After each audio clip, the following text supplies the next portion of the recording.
Hello and welcome everybody. Welcome back to the Jank Drawer. I am Sam. This is the Jank Drawer, where everyone's stories have a home.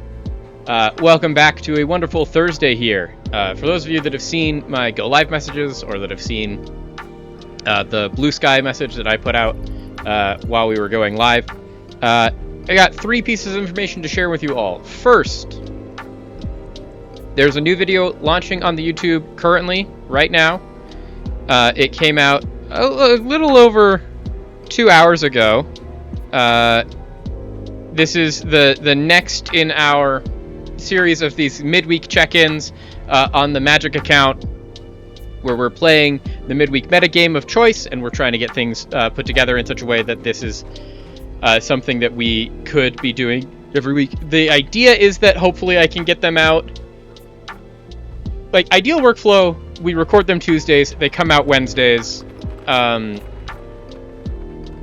then you can be able to look at them, and they can give you a budget view of how you should be trying to play some of these midweek metagame challenges to get your own rewards, especially if you're trying to follow along, or if you just are getting into Magic the Gathering, or you don't have a lot of things. They allow me to take on the difficult task of looking at what all of the metagames are going to be, and then how you can try to solve them in a way that can get you your 3 rewards, with the cheapest amount of budget possible, in not having to spend any Euro wildcards or things like that. Because that's mainly what we're doing here, is essentially we're doing a hyper budget challenge on the just availability and the way that things are going for the Magic account. Unfortunately, that wasn't able to happen this time for reasons that you all are probably very aware of. Specifically, the fact that I had a migraine all day Tuesday really prohibited me from... I had to end the stream early. That means I'm not going to then likely be able to also work on trying to get everything going again on the backside to do a recording when my head feels like it's going to explode. And so, that's kind of what we've got going on there. As for the... video as of right now, the midweek metagame this week was Phantom Golden Pack sealed. So Golden Pack means that every card in the pack is either a rare or a mythic. That you get to look at 12 of them, and then you build a sealed deck out of those 12 rares, those 12 packs worth of rares and mythics. I think we did a pretty good job. What we turned it into is, because this is not something necessarily that you need to do any budgeting about, because it's not actually using cards that you own, it's giving you cards that you don't get to keep. It's then just a thing that we did about theory, essentially, of how I build sealed pools, how I think sealed pools should be built in general, as well as some good heuristics and some rules of thumb of just like laying things out, sorting things out, and then building the best possible deck that you have out of each of your pool of cards that plays as many of the good cards that you can play, and what makes a good card, what makes a bad card. And it's not that long of a watch. It's only about maybe half an hour. The event has passed at this point, so you can't go try the event yourself, and that's why I want to be able to make this something that's happening a little bit earlier in the week, so that I can put it out while there's still time for anyone that wants to watch it to be able to play it. But like I said, this week just wasn't working out. Second thing that I wanted to point out, and you might have been able to have this come across as you're doing it, in the ongoing saga that has been my problems with my own health in the past week, had a little bit of a flare-up again last night with the migraine after stream, so we're going to be monitoring. I woke up with a little bit of a headache tonight, but I do think the headache that I woke up with this morning is more closely related to something that you can probably physically hear more than anything else as we're having this conversation now, which is the fact that I think I'm coming down with like a cold, which it's inevitable. It's just a thing that's going to happen. I have vitamin C, and I have a whole bunch of other things that I'm going to be able to do so that I can try and prevent myself from getting any sicker. But I woke up this morning with a slight fever and a sore throat, and a little bit of a headache that I think is mainly caused by post-nasal drip. And so... Sorry. So here we are. We're going to be streaming today. We're going to be playing some more Darkest Dungeon. We're going to be cutting pretty soon here to our new segment where I'm going to go and spend first like 20 minutes to half an hour of the stream talking about some of the game design theory that I use in my own games and talking about how storytelling works. And I have a script that I've written up for that and specifically around the concept of building micro storylines and designing games for individual sessions and trying to make sure that even in an individual short concise version you're following all of the best practices of storytelling and making sure that your stories have the great things, and we have some examples that we can go through there, but we are doing that with the lens of the fact that I'm a little congested. I have taken medication. I'm actually feeling largely fine. It's mainly just like, you know, that feeling you get when you're definitely sick, but you're not like needing to be hospitalized, where it's just like everything feels kind of. I feel like that, but you know, it'll be fine. We will get through this together, and I very firmly believe in that. All that to say that. We're going to be spending a little bit of time in today's stream being conscientious of that, monitoring that. If I'm not as sharp on the pickup, if I'm not as reflective, I will still try and do my best to be responsive and to be able to pick things up and talk to you all and be present and accounted for in all of those discussions. But at the end of the day, this is our flu game. This is our Michael Jordan flu game today.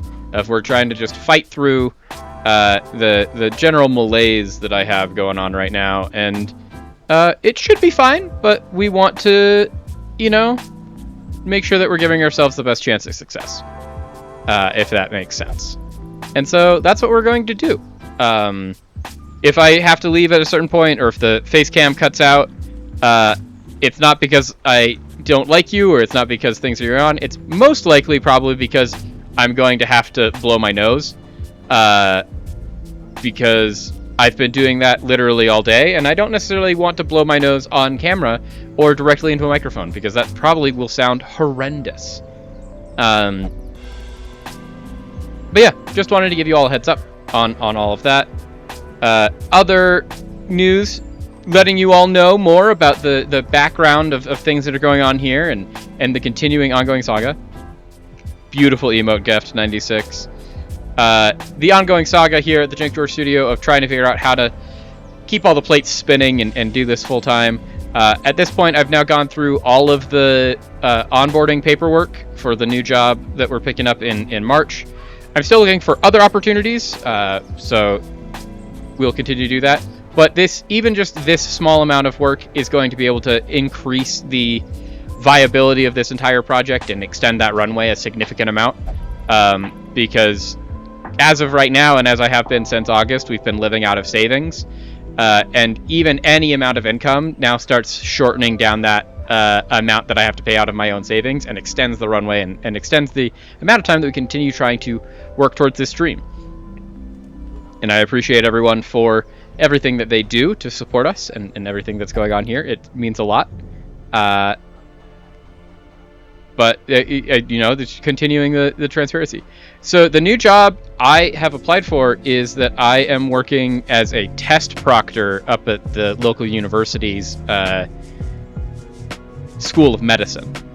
So for all the people that are trying to become doctors that have to take multiple tests a month, I get to go in and assist with that prospect and assist with that project, making sure that no one's cheating, making sure that there's someone that's there to be able to help people in case the computers have an issue, working with people to make sure that they, if they have any things come up during the testing, whether it's like I need to go get a drink, I need to go to the bathroom, I'm part of a team that makes sure that that is all facilitated, as well as checking them in, making sure that they are who they are, and greeting them and welcome, and just generally the entire support staff that goes around behind the process of making sure that these people that are trying to become future doctors and lifesavers have at least a little bit less stress going into their day when they're trying to take all of these tests.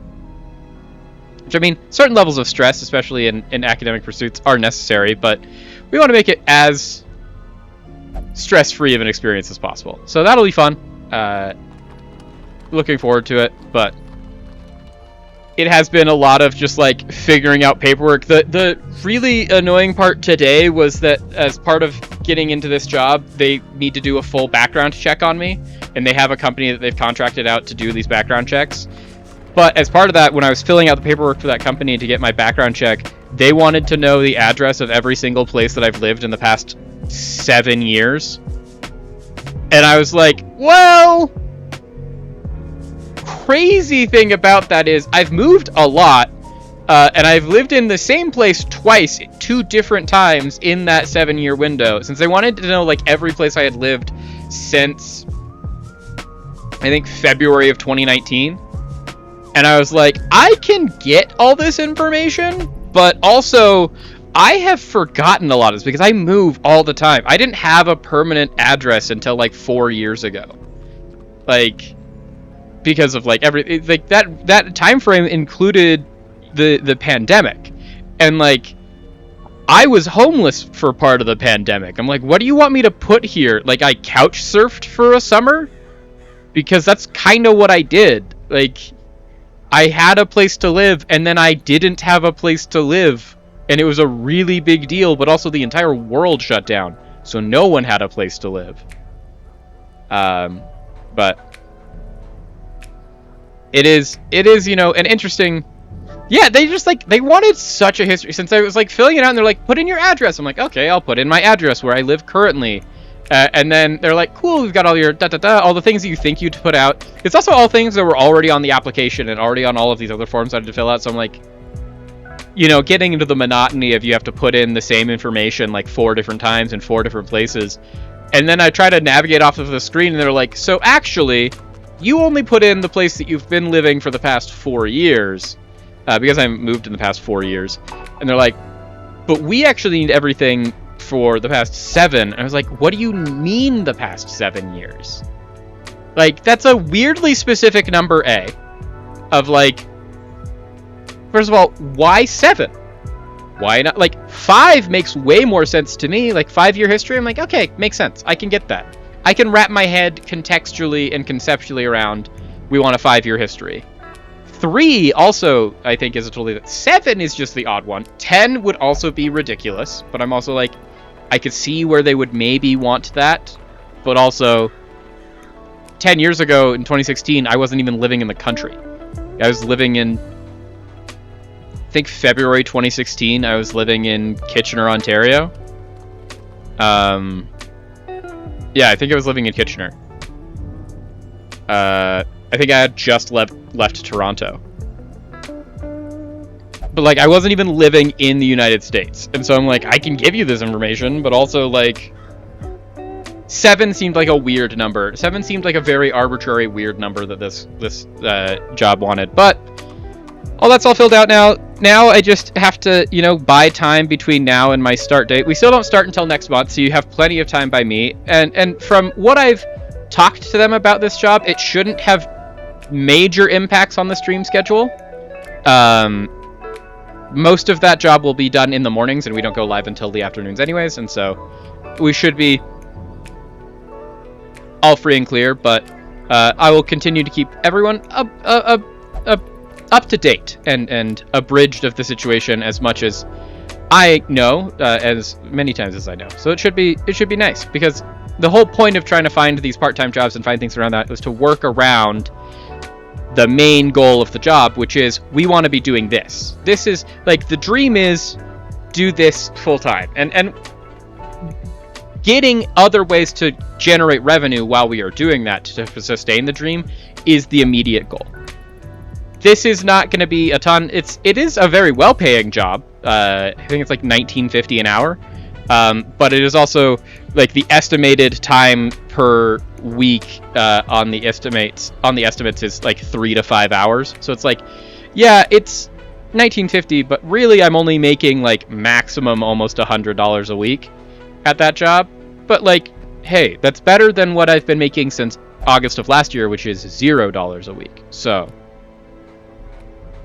you know, pretty massive increase, 0 to 100.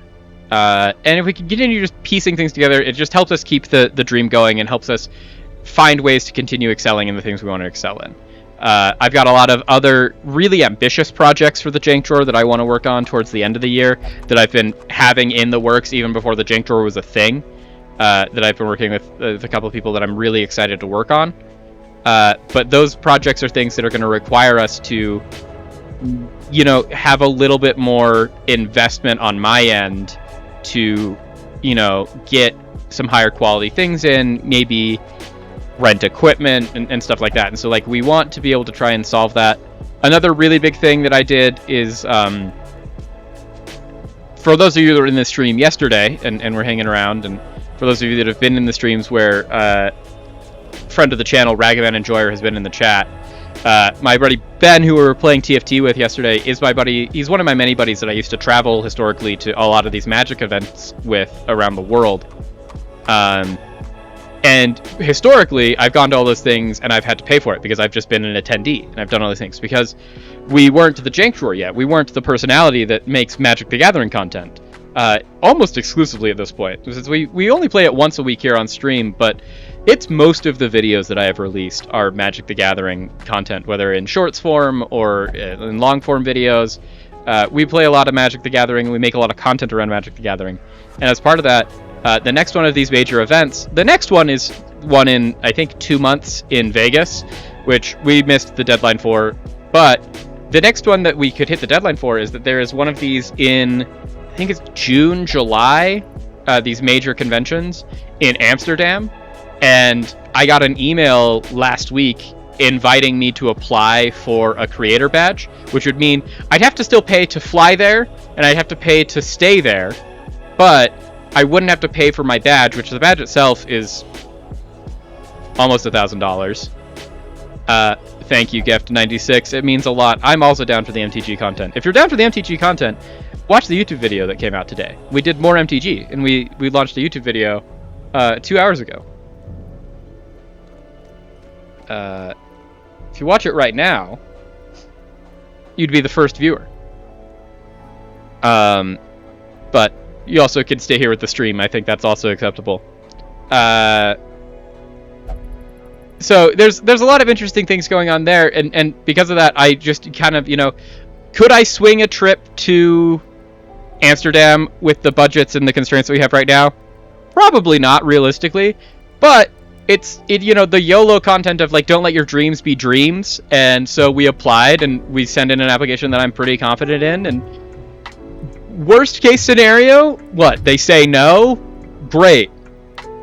It gets us a foot in the door. It allows us to start making more inquests and more inquiries in the future. There's another one later this year that's going to be in Atlanta. That one's probably way more likely to happen, in that I could actually get to Atlanta. That's a much cheaper flight than an international flight. I don't even have a valid passport right now, so making an international flight, there's a significant amount of commitment in that I have to get a passport renewed as well to even go on that trip.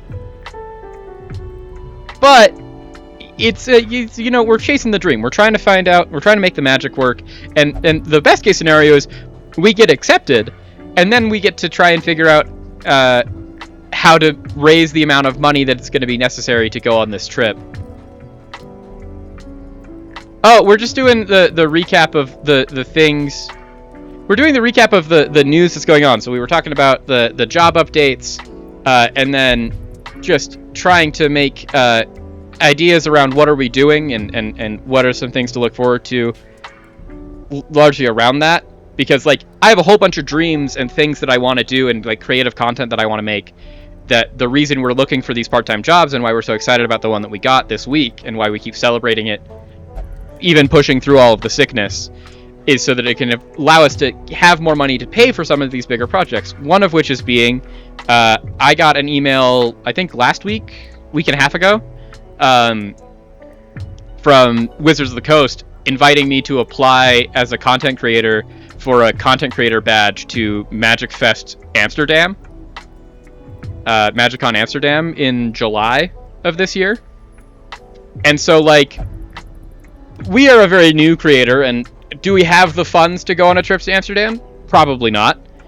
But I sent in an application anyways, because even though I don't know necessarily that we fit the profile of what we're looking for, or we are, at the worst case scenario, we get turned down, but we have made contact, and we can have an email contact of being like, hey, if you wouldn't mind, what could we do better? What are some metrics? And then we are able to build goals out of that of like, hey, here's the result, but narrative twist on it, because we're the Jank Drawer. All we are doing here is telling stories and capturing the stories of at least my life, but also anyone else's stories that are willing to collaborate with us. Is now we have a goal, we have a narrative, we have something to be to like, hey, our goal as a community is let's get to one of these. Here's the metrics we got to hit. Here's how we're going to do that. You know, the narrative there is very great. Best case scenario, which is also kind of worst case scenario, is we get accepted somehow, and then I have to either figure out how to raise the money to go to Amsterdam for this trip, or have the really unfortunate email back to Wizards of the Coast and being like, I am so flattered that you want to give this to me. Economically, I applied for this to just see if we could do it. I can't figure out how to raise that kind of money, though. We're still very, very small in what we're doing. I don't have exact numbers at this point. I have looked into it because I looked into it before I sent in the application. But the general vibe that I have, based off of what I've looked into on how much it should cost, is that just on airfare and like staying in a hostel every night alone, you're looking at like $1,300. And that's without buying any food. That's without paying for any like train tickets or bus tickets or anything, or like ways to get around. And that's without spending any money at the actual convention. Is like the cheapest we can make this happen is like $1,300, and that's like the ballpark there. Total cost is probably closer to like $2,000. But like I said, it's a number that we need to worry about if we hear back a yes, and we don't have to worry about it until then. But it's an example of a view of just like, here's the kind of things that we can attempt to do as the community and as the Jank Drawer, and the way that we continue to do that. I will, of course. I just enjoy talking to them in general, but also having heard about their travel stories together, it's always a blast. So I'm sure that they have many good stories to talk about, and I would love to talk to them about it. But it is also one of those where it's just like, see, that was going to be my guess between the two, but I didn't want to, be so presumptuous. But yeah, no, so it's going to be interesting, but it is very much, we're celebrating the small victories as we can celebrate them, and then as we move on from that, we will celebrate the bigger victories. Right now, the big victories that we're celebrating is that we have the first of these part-time gigs going that is going to help us start bringing in and expending these revenue. If we can get a couple of more of those lined up, that would be huge. Just because if we can start hitting the point where we are actually making money and not losing money. This trip is in July. I think it's the weekend of the 12th to 13th.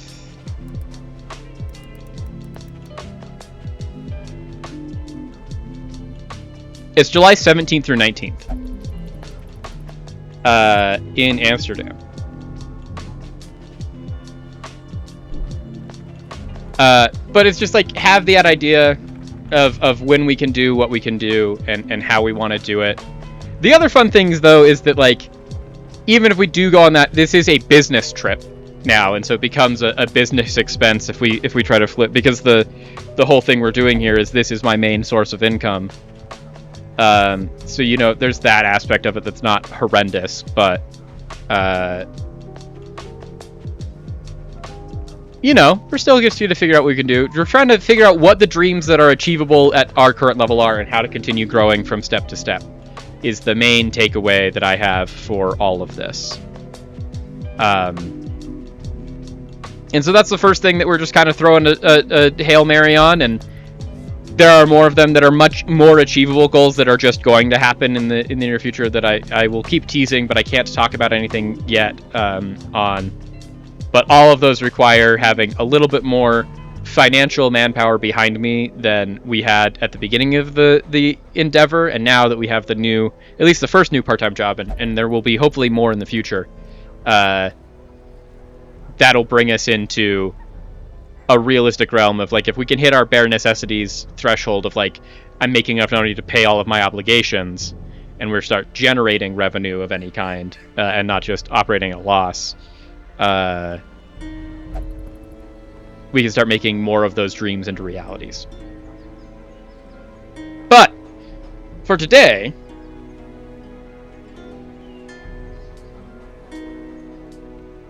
sure, I could do that. I can also drive, but it's Saturday, right, that we have this plan?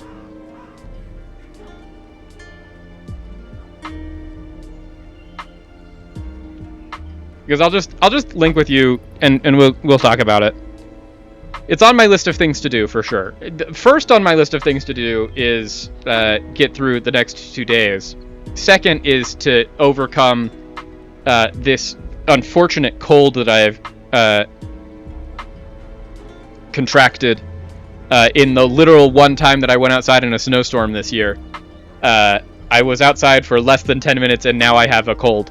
So, you know, living it, loving the dream over here. But, you know, we're making the progress that we can make.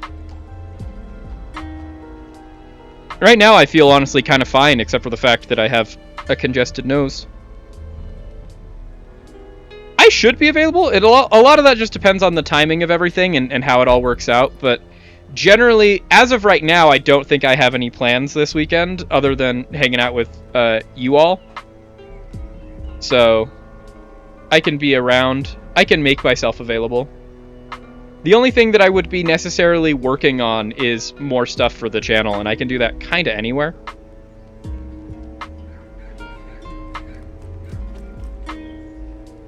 But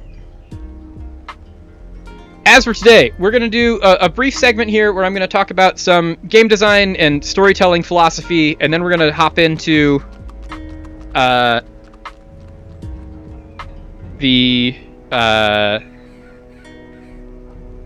the Darkest Dungeon. But first, I'm going to blow my nose, so we're going to hide the webcam. Hold, please.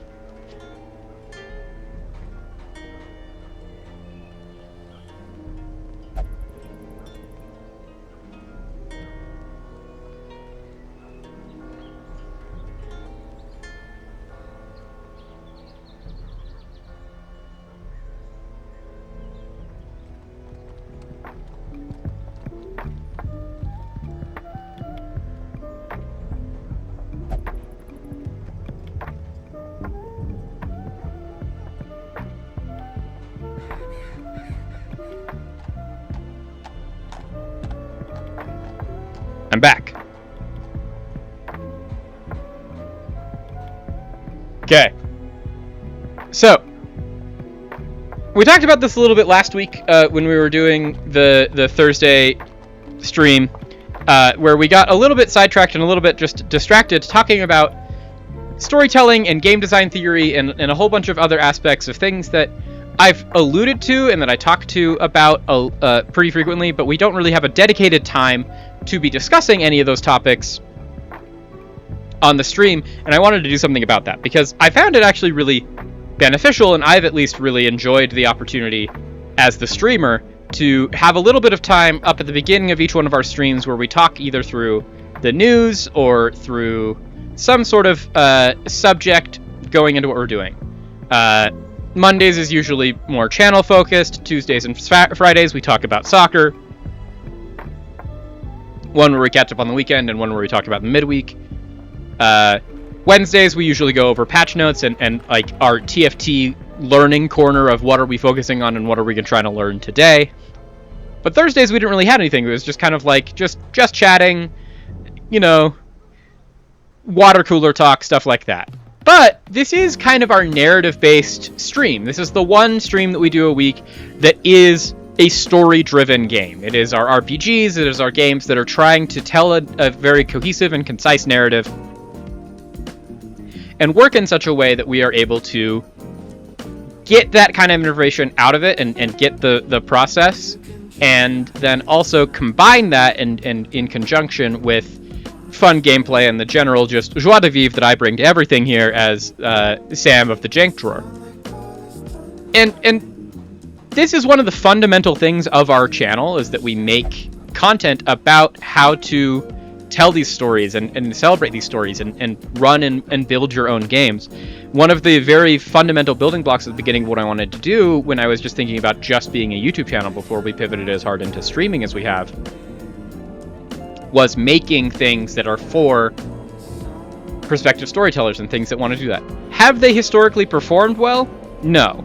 But we also didn't generally know what we were doing, and it is a pretty saturated market.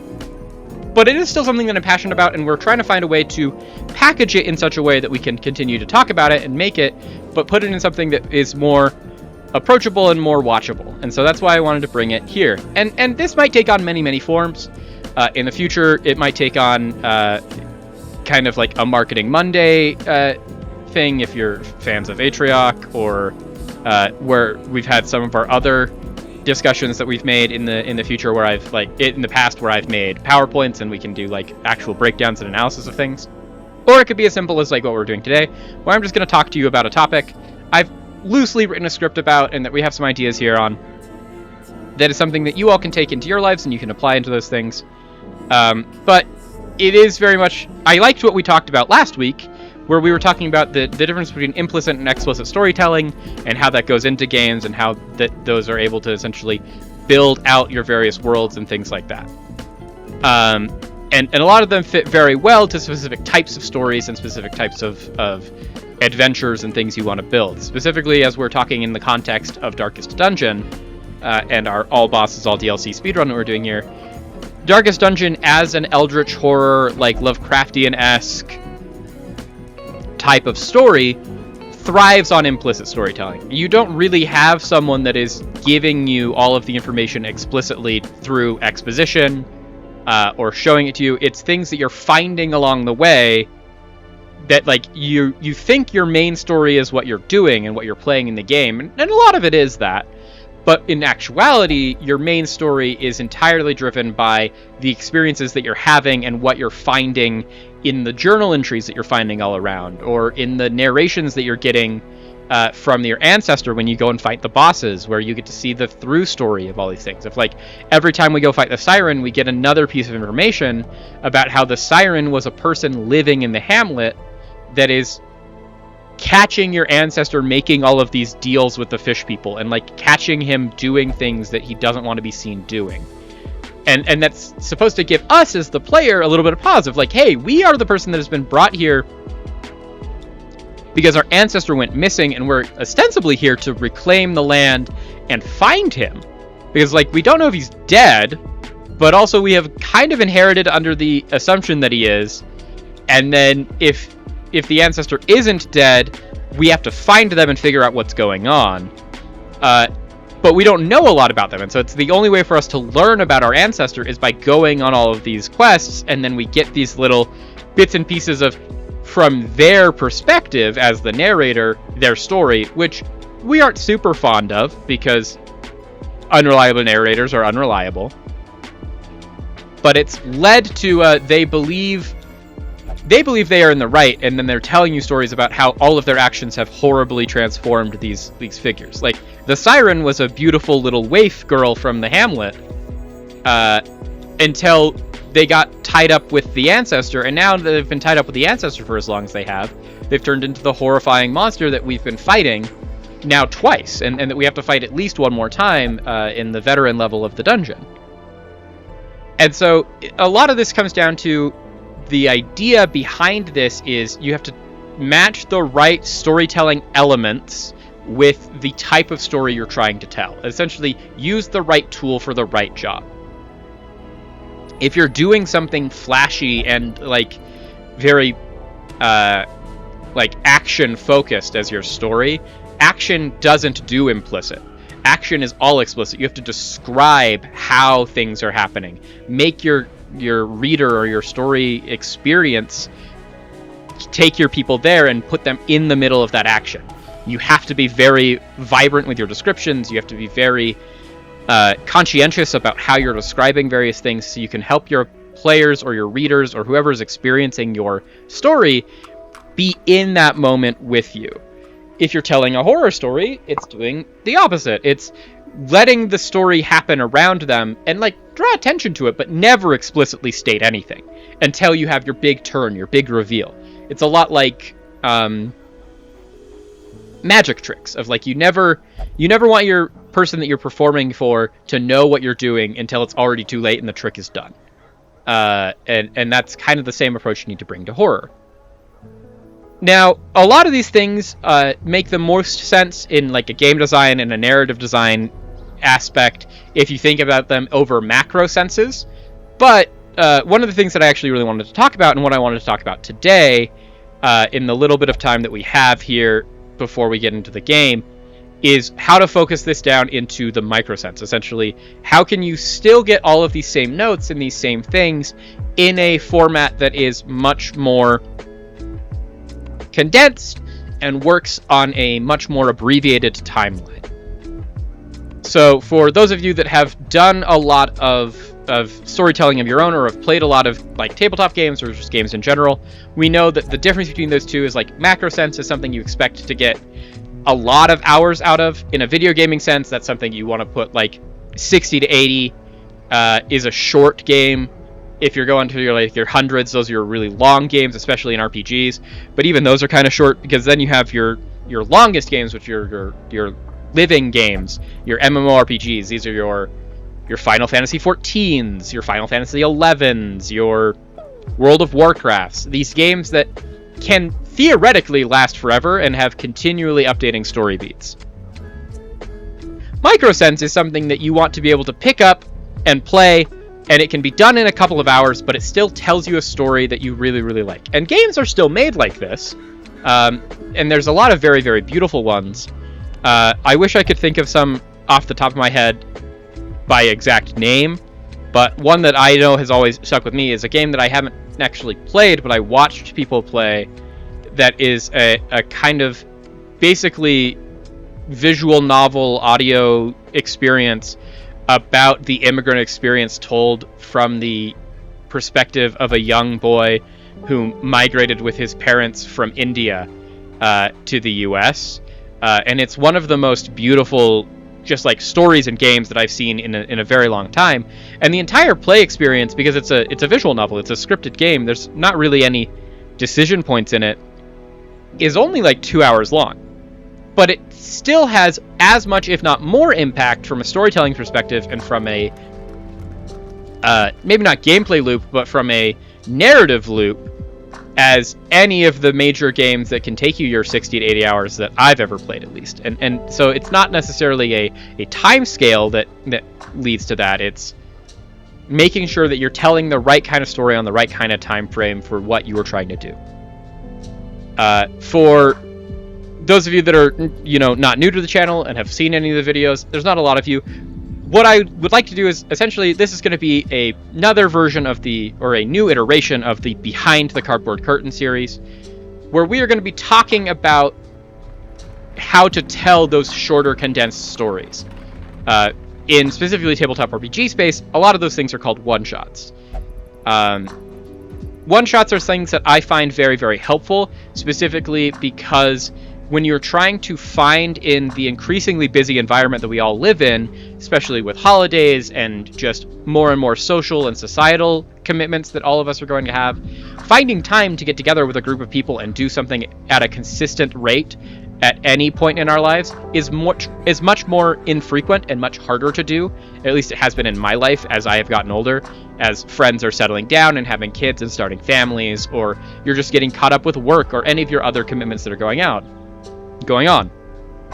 And so sometimes you want to have an experience that you can get together with the people that you want to be playing these games with, where you can have a condensed feeling of a full narrative arc, but in the same amount of time that it would take to play maybe a pretty involved board game. And so that's where the one-shots come in. It's an idea of trying to jam an entire narrative and all of the complexities that come with that, of what kind of story you're trying to tell, into like a 2 to 3 hour experience, so that you can get through a full arc in a condensed amount of time. And there are a whole bunch of different ways that you can do this, and there's a whole bunch of these that are pre-written all over the internet that you can find.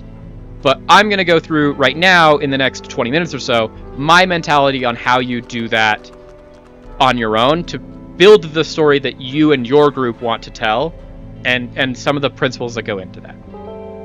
As part of that, I have a acronym that we're going to be referencing back that is what I use when I'm setting up my own one-shots, and I do this a lot, which is SPECTER. So SPECTER. And that stands for set expectations, plan your premise, expand with feedback, collect materials, twist your premise, embellish the details, and then finally running your game. So working through that, the general best place to start in all of these things, and this is something that I like to do when I start any project, whether it's something that I'm doing here for the Jank Drawer, something I'm doing for any of the D&D games that I run, something that I'm doing for any of the YouTube videos that I put out, is you need to set your expectations of what you're trying to do with that. That's always a very important first step. It's a very important first step in goal setting, in life planning, in kind of everything. And so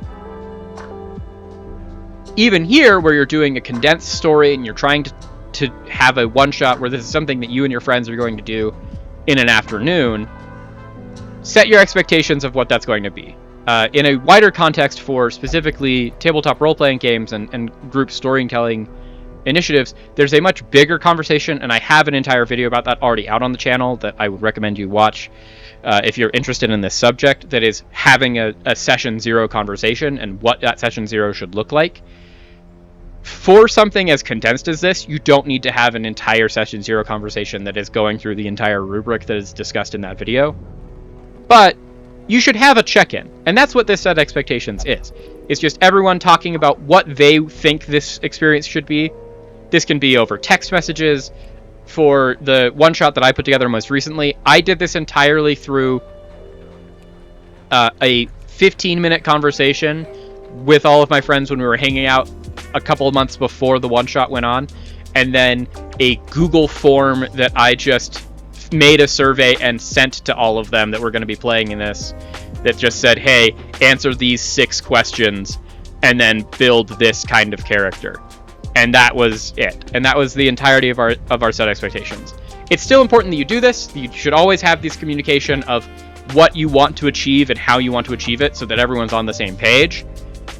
But it doesn't need to be a multi-hour long conversation by any stretch of the imaginations. This is just so that you can have time to prepare on your end, but also make sure that everyone is, at least at a base level, on the same concept. For me, I built something around the Halloween holiday, so this was essentially, hey, we all want to tell a horror story, right? And that's all it really needs to be, is everyone being like, yeah, we want to tell a scary story. And most importantly, we all wanted to dress up. We all had gotten costumes. We wanted to wear our costumes so we could all play in costume. And I was like, totally fine. Let's do that. So we made a spooky story. Everyone got to dress up in their costumes, and we set our expectations down to that. The next step is, once you have expectations set, as the person that's going to be the main storyteller, or when you're trying to tell your story, you need to then plan the premise of what your story is going to be around. Are you going to put it into a setting that you know everything about? Is it a genre-based thing? Is it something that is like, what is the objective of your narrative? Is it like a fetch quest? Is it a murder mystery? Are you going to go slay the big bad guy?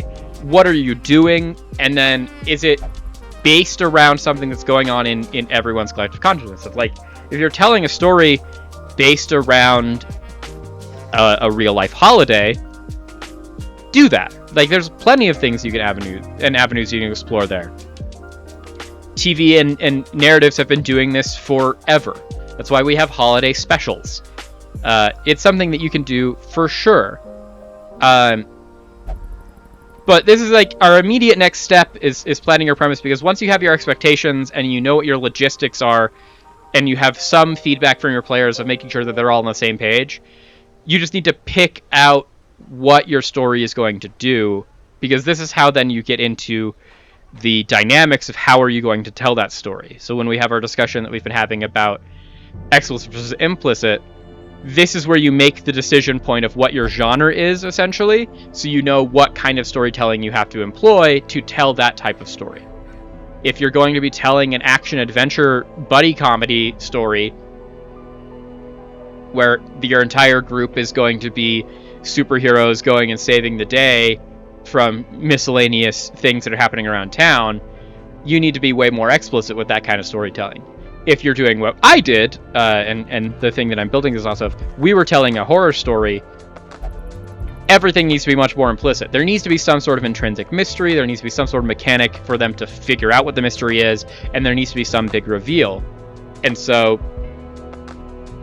we were inherently now having to tell a very implicit story. But this can work for however you want to do it and whatever you want to do.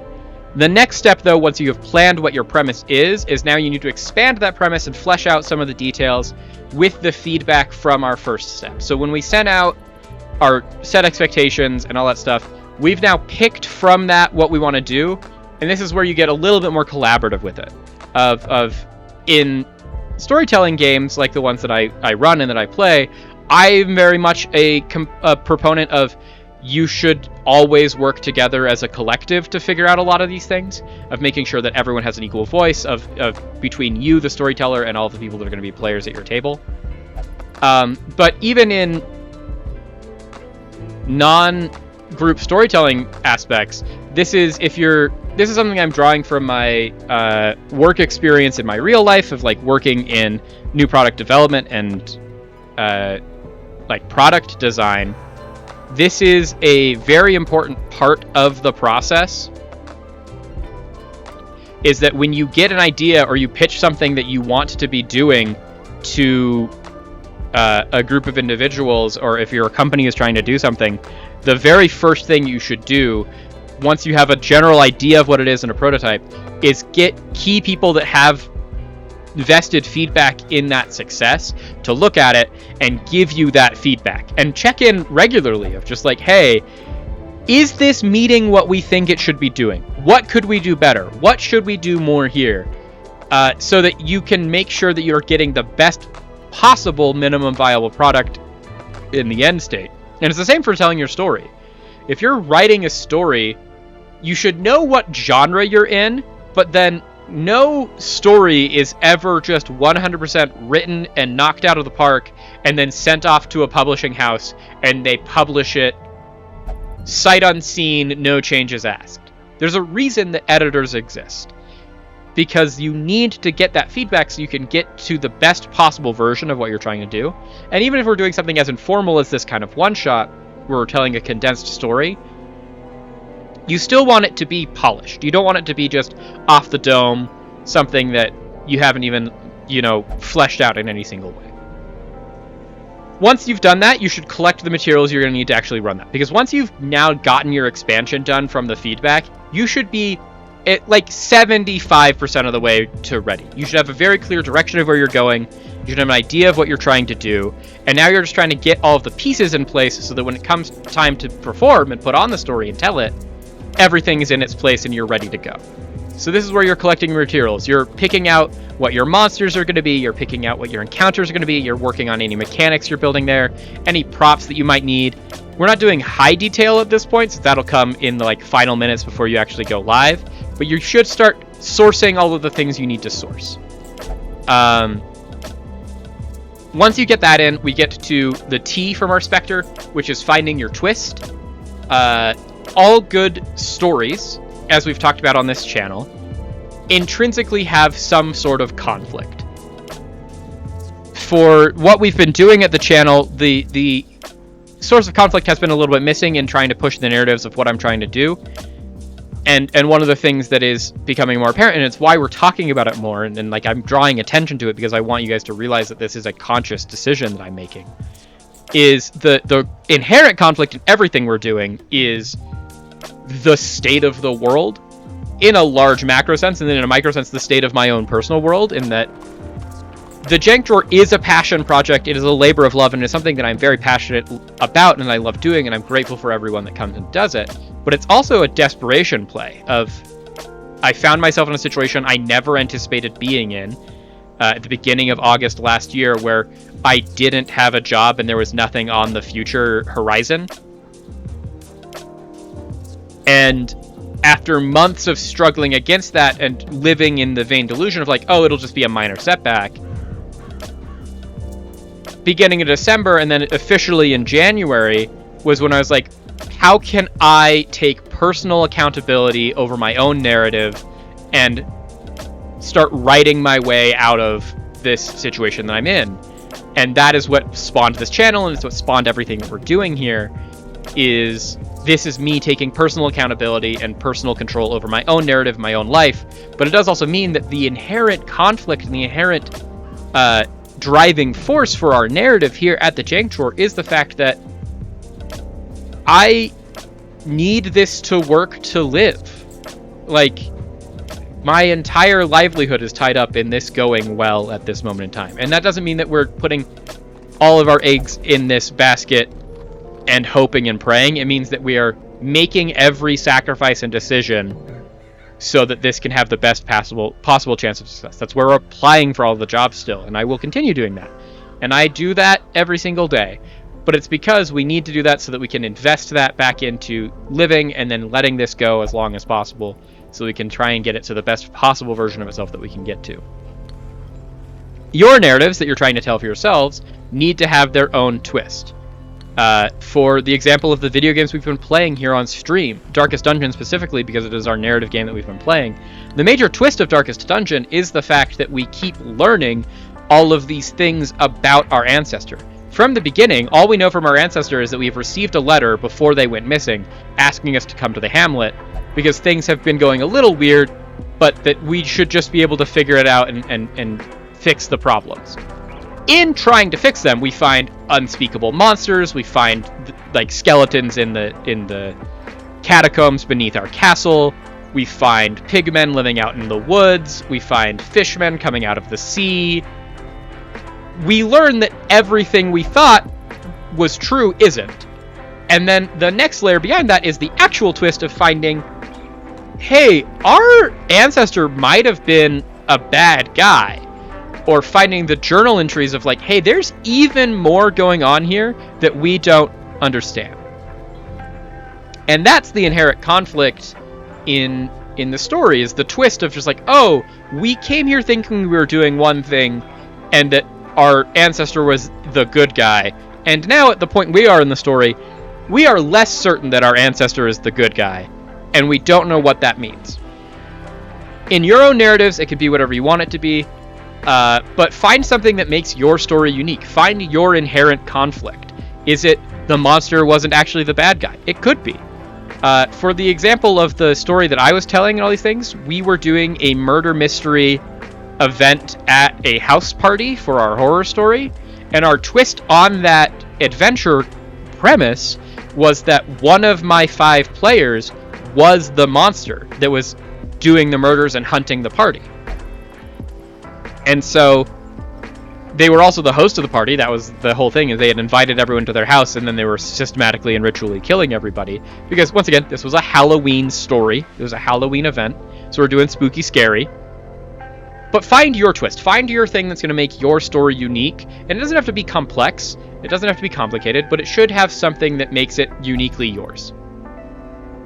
Then, now we're getting to the actual embellishment. At this point, once you've found your twist and you've fleshed everything out and you've started collecting things, this is where you get from that 75% to that, like, 99%. This is where you are finding individual things. You're making it very unique to everyone. You should get your PC's names. You should get your narrative largely put together. You've now settled in on not just genre, but you have, like, this is the name of the house. These are the people that live here. These are the people that live in the town that our setting is set in. This is where if you're trying to make unique encounters for your narrative, especially if you're doing like tabletop RPG, or if you're building a new world or world building, this is where you're getting to the minutia, the fine details, the things that you want to make sure you have completely nailed down before you start. And then finally, you run the game. For me, the embellished details and the things that I really liked about that is that for my story, I actually ran the entirety of my game alongside a copy of the board game Betrayal at House on a Hill. So we were doing, like I said, a murder mystery, a party. We were having a whole bunch of people invited to a house party, and then people were going to start dying one by one. There was going to be a murder. The people that were telling the story and at the table with me were needing to solve that murder. And the thing that they were eventually going to find as they got the clues and they figured them all out is that the person that was their host, this woman that had been taking them all around, who was one of their fellow players at the table, was the monster.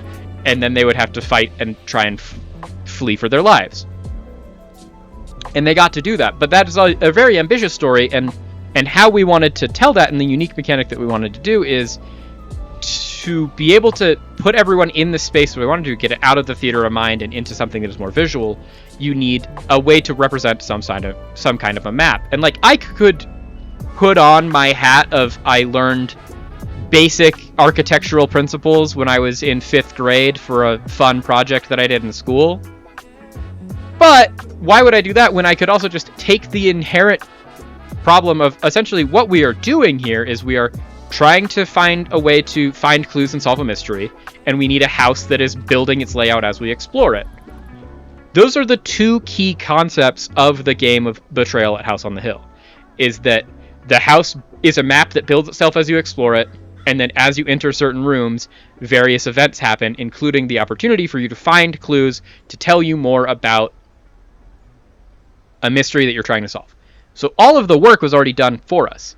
All I needed to do was build a whole bunch of custom items and benefits that were taking the rules and the items from this game and putting them into a game like Dungeons & Dragons, which is the system we were running. And that's kind of what this all is about. And then our final step here is just actually running your game or telling your story. In the short form narrative that we've now built out, we have, in a matter of weeks or hours, been able to identify what we want to do, talk to the group that we are trying to have as our target audience, whether that's players in a tabletop RPG game, or if you're trying to build a YouTube video or a stream or a game, whatever narrative you are trying to push, who are you trying to push it on? You've identified that. You've done some amount of research onto them of what they want to do, whether that's setting expectations in a personal viability thing like we have been doing for this example, or if that is in like a larger marketing sense, doing market research. And then we have picked our premise inside that space. We've embellished it with our feedback from our market research.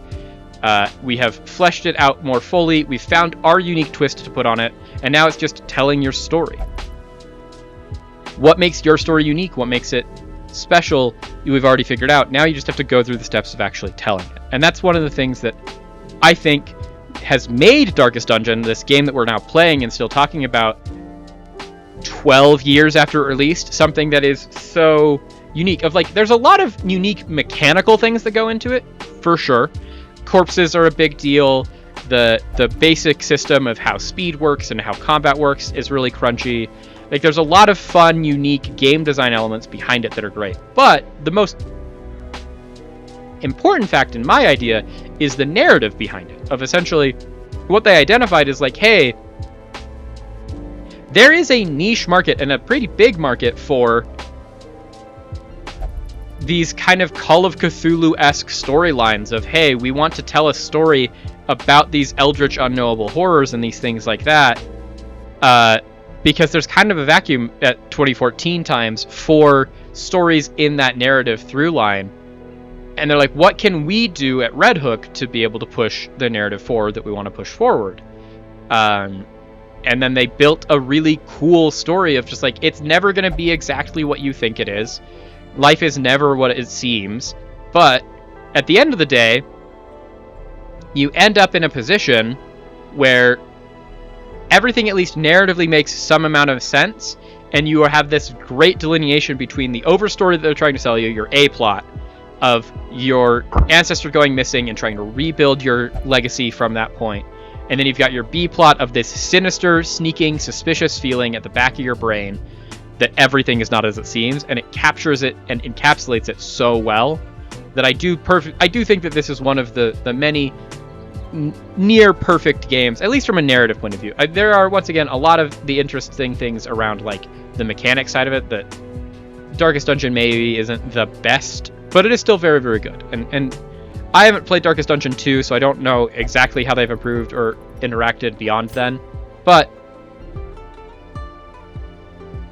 all of it comes down to identifying what the narrative is you're trying to push and the narrative you're trying to tell, and then finding the correct ways and tools to tell that, and then making it your own. And that is something that I think unequivocally Red Hook has done expertly, and something that now hopefully all of you can do in your own games and in your own stories, whatever that may look like. With that all being said, let's actually jump into the game, shall we?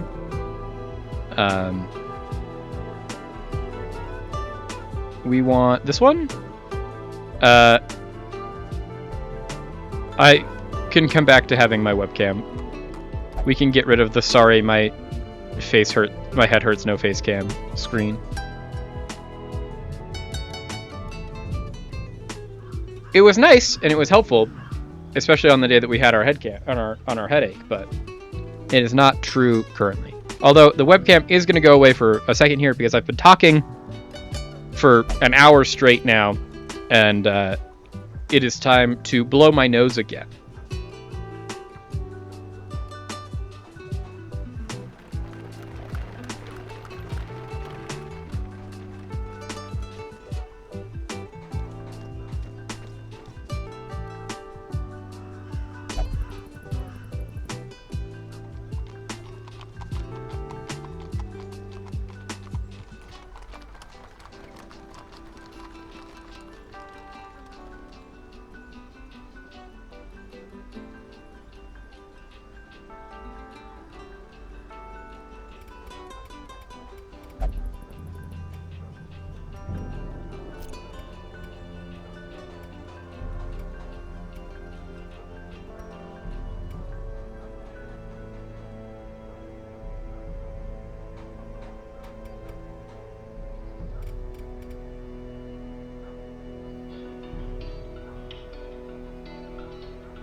power in symbols.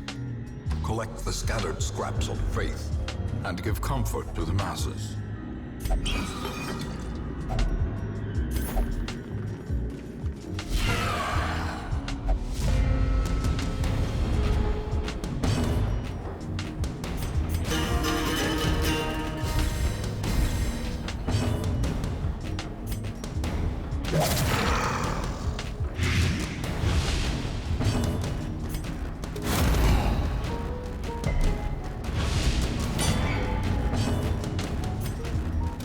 Another one falls.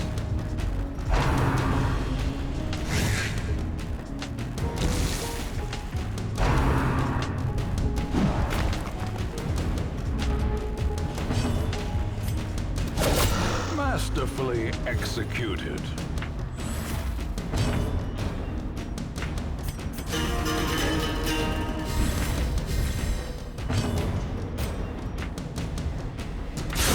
Begone, fiend!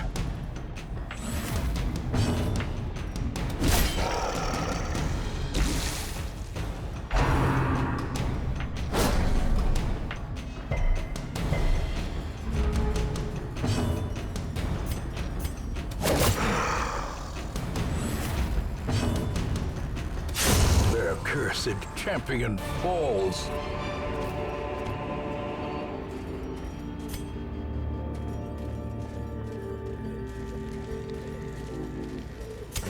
In Radiance, may we find victory.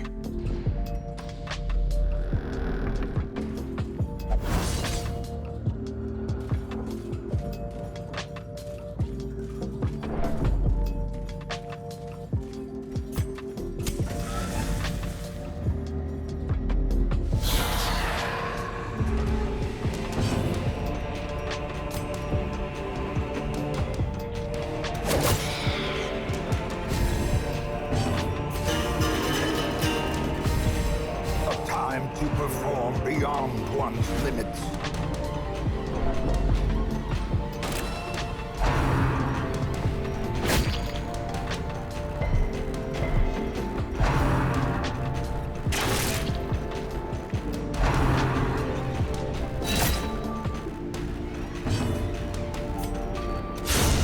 As the fiend falls, a faint hope blossoms.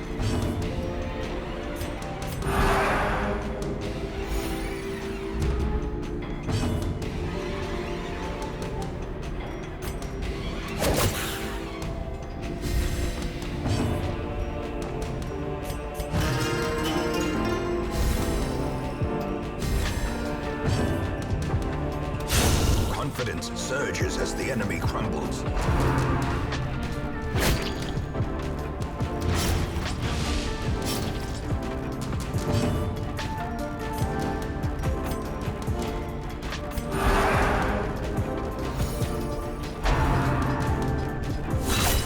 Death waits for the slightest lapse in concentration.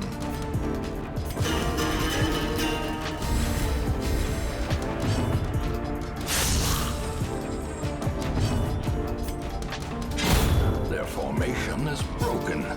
Maintain the offensive.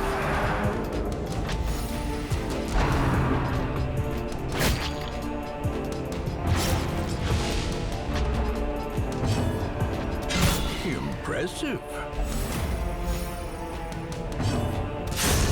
Continue the onslaught. Destroy them all.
them no quarter.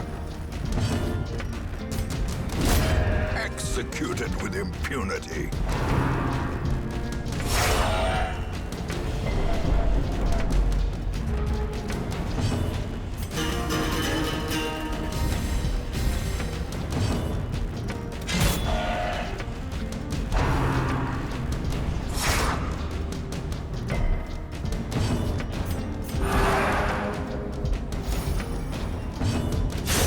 Another abomination cleansed from our lands.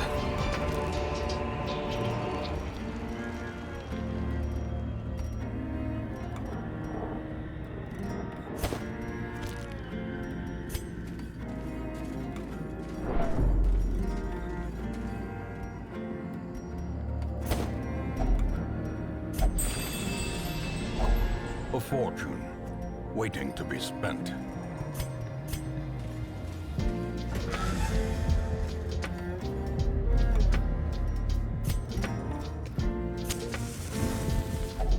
A spark without kindling is a goal without hope.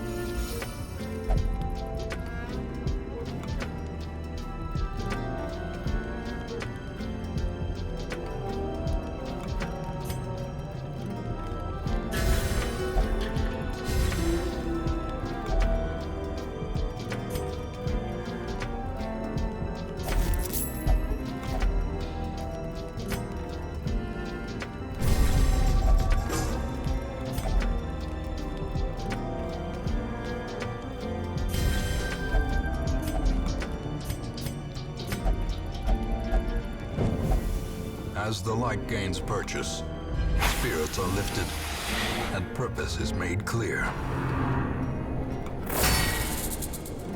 Horrifying memory, brought back into the spotlight by a tortured mind.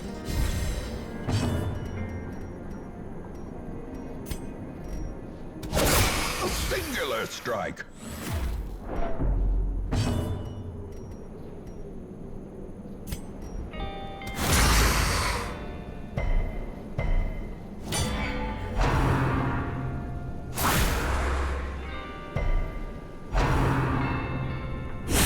Exposed to a killing blow.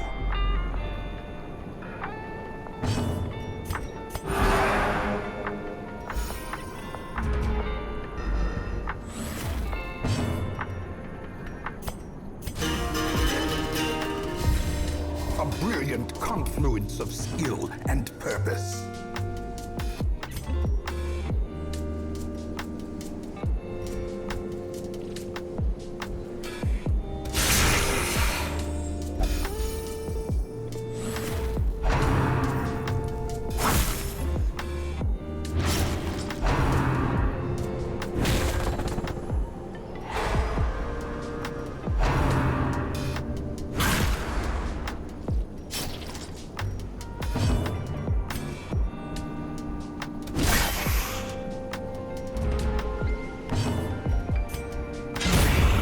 Obliterated.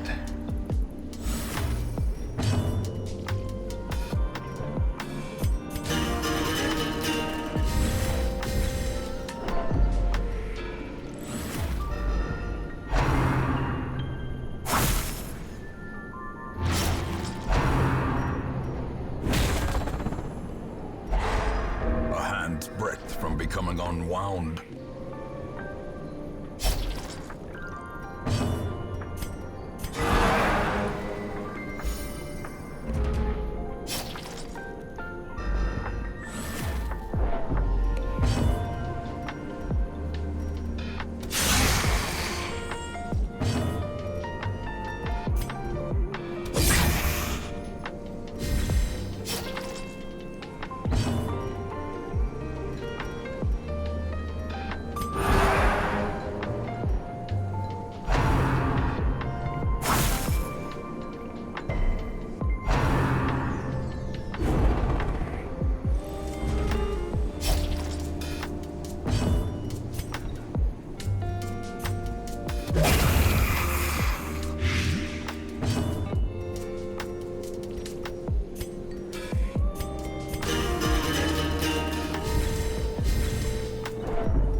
Injury. Palpable fear.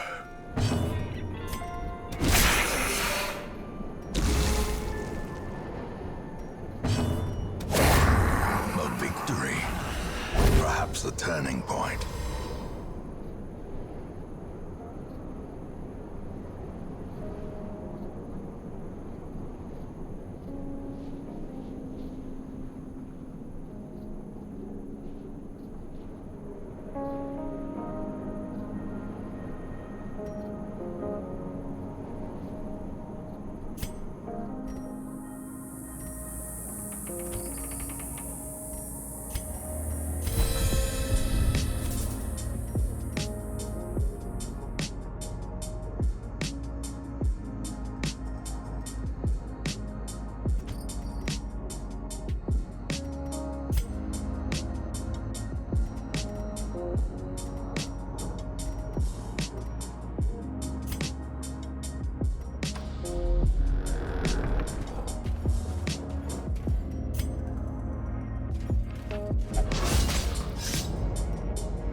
Ambushed by foul invention.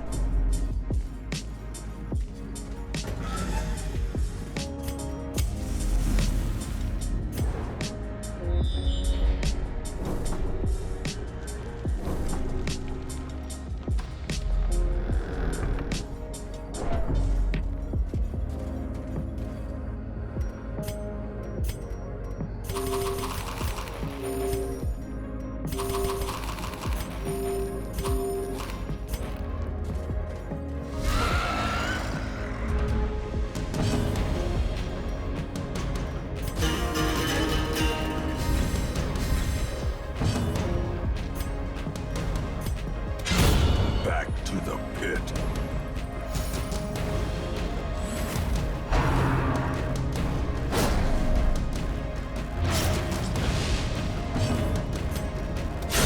Precision and power.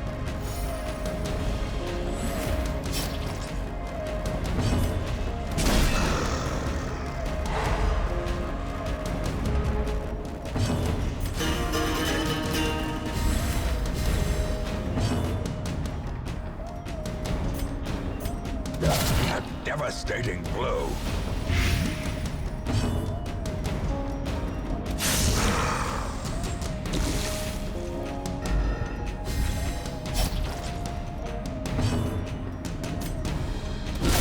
A powerful blow.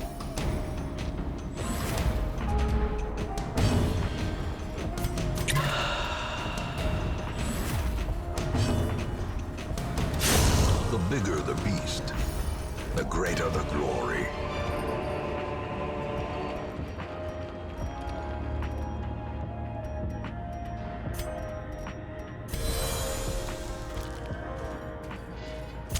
The match is struck.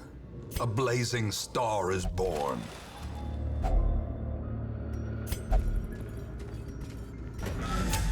The light, the promise of safety.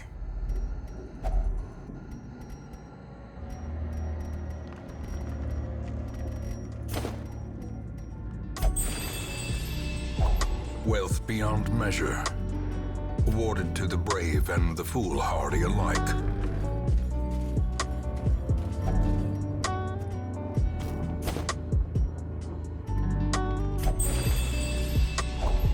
Glittering gold, trinkets and baubles, paid for in blood. The abbot will be grateful. The trappings of his faith have been restored.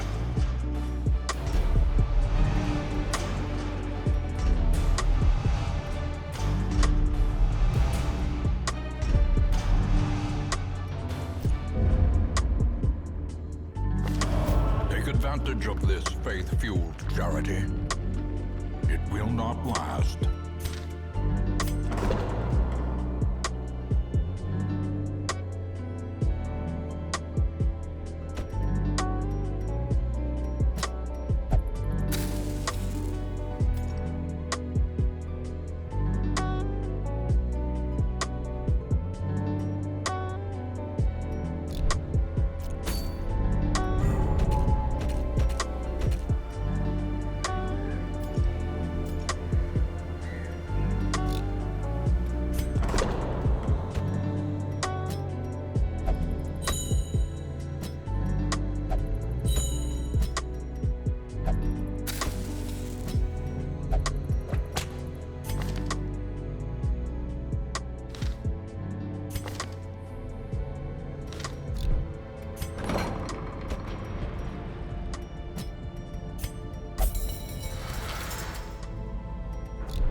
I employed a crew of particularly unsavory mariners, who for a time sailed the four corners at my behest, retrieving many valuable artifacts, relics, and rare texts.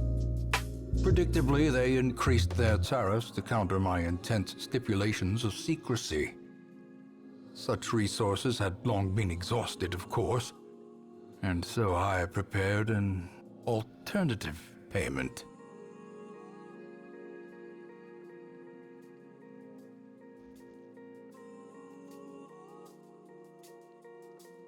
Sorry, went away for a moment there so I could blow my nose and so you all could just look at the beautiful The poor devils, dulcet chained and tones of Wayne June. for eternity.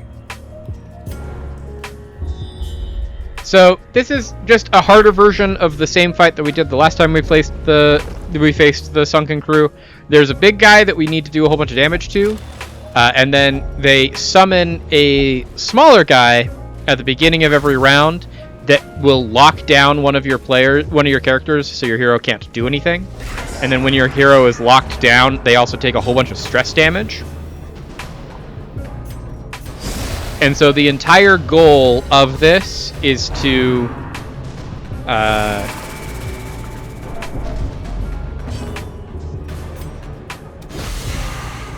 have our Crusader be able to, from any position, just kill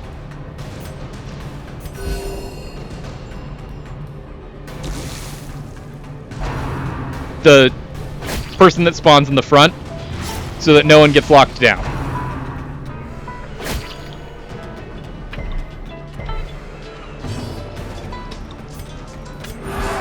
We're just gonna start stress healing because they're already so stressed.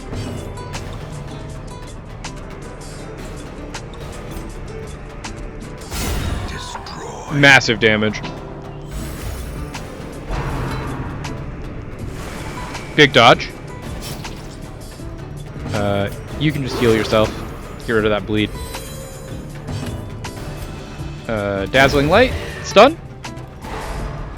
Perfect.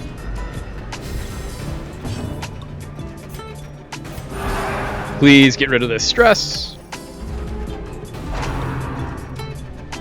Literally, if you put stress on anyone else, we're fine. The fact that this person's starting with 37 stress is the part that's really bad for us. That and the fact that this person only can attack every other turn.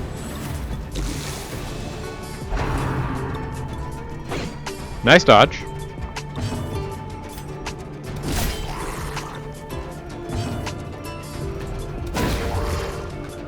Big stun. As There we go. gains purchase, spirits are lifted, and purpose is made. Another 71 damage crit.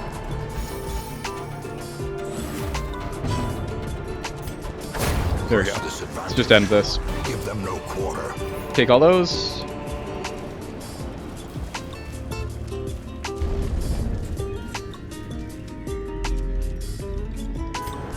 Big scout.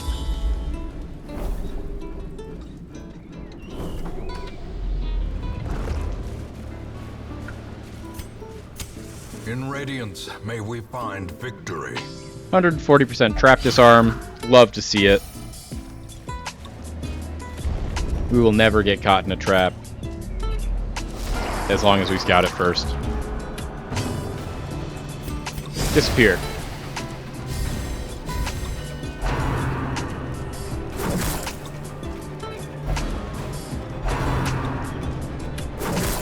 Pull them again.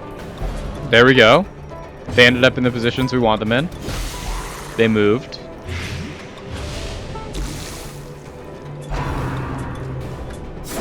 That's annoying. We were going to heal everybody, but now we're probably just going to heal you. Since we need to get the bigger heal. So we'll just give you a 13. And then this. Wrong person. We should have probably attacked the other one. But even without the blight damage buff, 63 damage crit is kind of insane.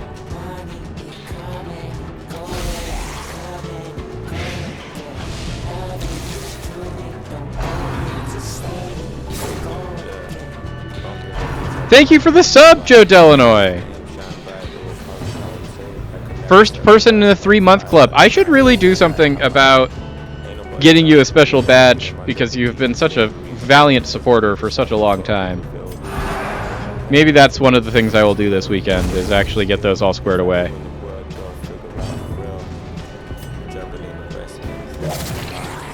But thank you for your support. It means, honestly, the world. It means more than you could ever imagine. We've already had our mushy I almost cried talk today, and I don't know if it's a combination of how touched I am by the fact that people continue to choose to support us here at the Jank Drawer, or the fact that I'm a little bit sick, but it truly means a lot.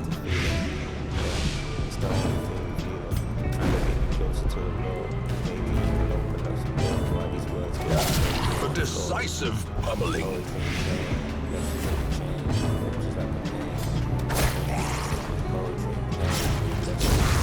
There we go.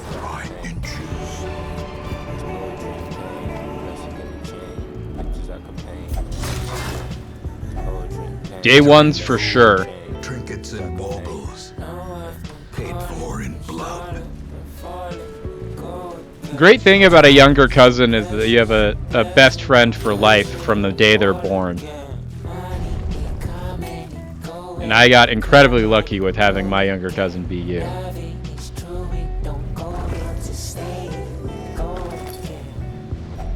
A handsome reward for a task well performed.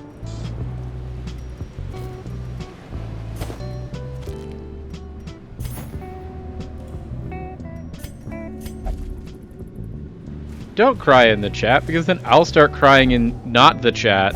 And like, I woke up with the beginning of a head cold today, and the last thing I need is to just start crying my eyes out. I'm already congested as it is. If I start crying on top of how congested I am, jeez, I'll never speak again.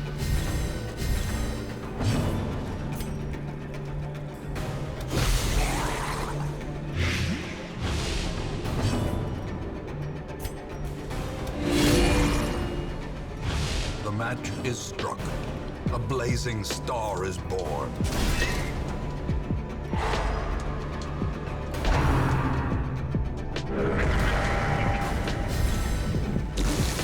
Don't like the damage buff there. That's why. 17 damage is gross. Nice dodge.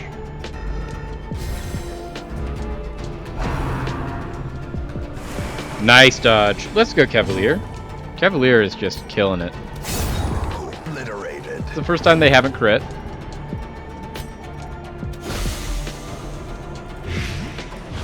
Six damage blight. That one's dead.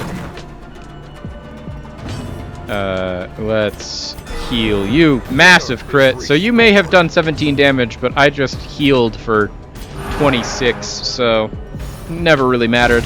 Slowly, gently. This is how a life Light is is taken. taken. Disappear into the shadows.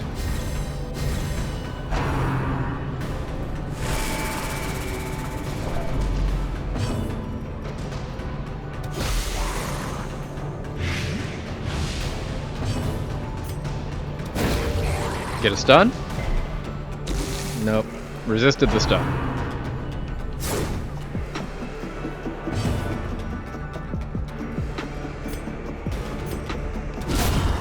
I'll take a 31. And then...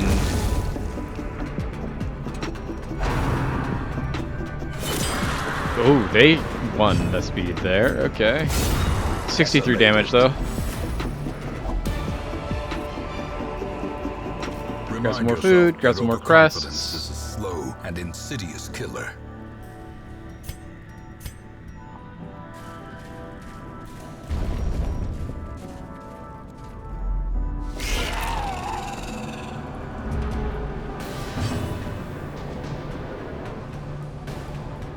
Ooh, hate this fight. Don't like that we have to do this one right now.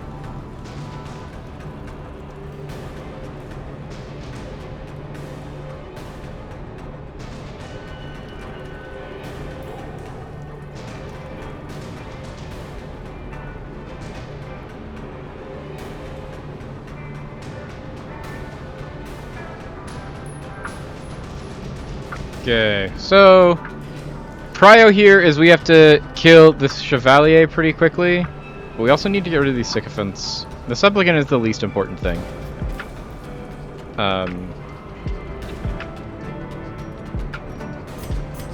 Shadow Fade. Nice dodge.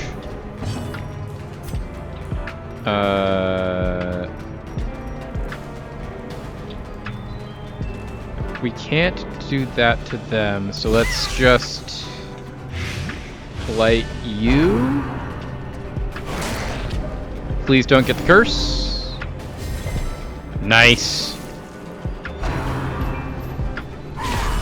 Death waits for the slightest lapse in So this is where the one random anti-venom that it makes us take because we have no choice comes in massive, chat.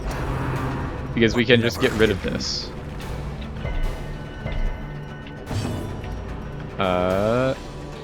Can we? Yep, one shot. Perfect. As the fiend falls, a faint hope blossoms. Please don't get the curse. Didn't get the curse. We can use this anti-venom that we just don't want to have anyways.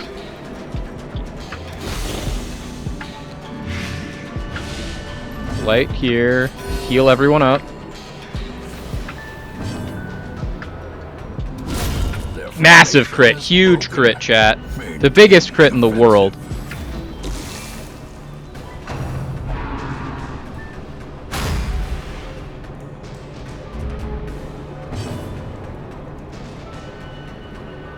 Okay, so I think we just have to push damage at this point. Can we get the stun? They have very bad resistances, so we should be able to get this stun. There we go. Massive heal. Go Cecil.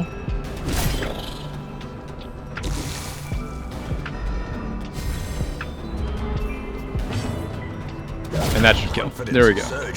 We have navigated what was a very scary... Like, that's the scariest version of that fight by a lot. So too will resistance.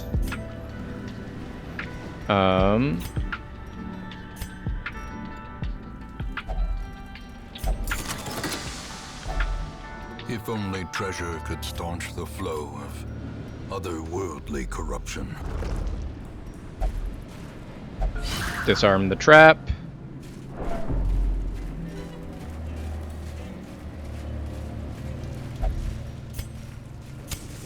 The way is lit. The path is clear.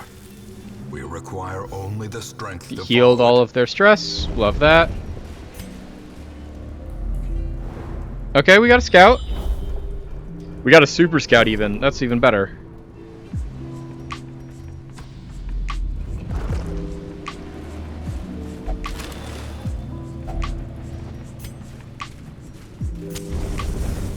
Eventually, we are going to find the room that we are going to rest in. Oh, jeez. It's the exact same fight.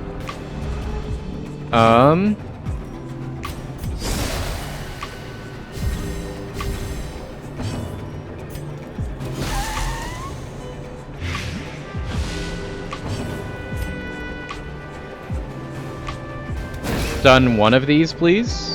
There we go. Kill the other one? Nope, couldn't get there. We needed just a little bit more damage than that, please.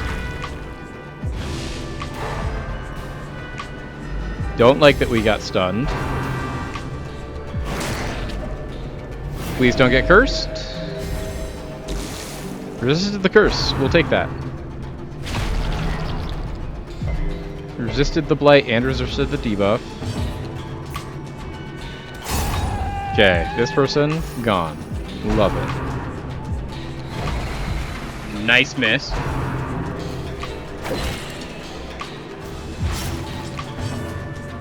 We can heal the bleed.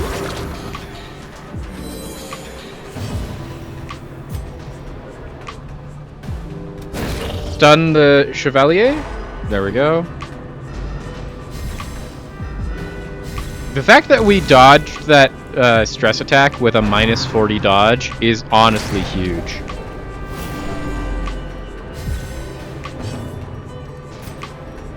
Ooh, and we're finally in a position where we can blight. Oh no, he missed the blight.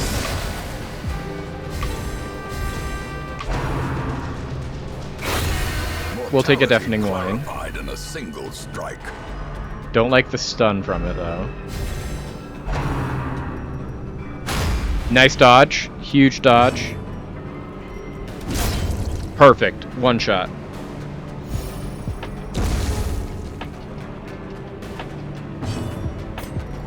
Can we one shot? There we go. Crit probably mattered there.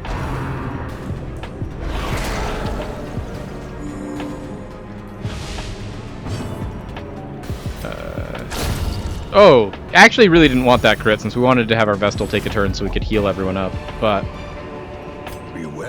use the herbs there. Triumphant pride precipitates a dizzying fall.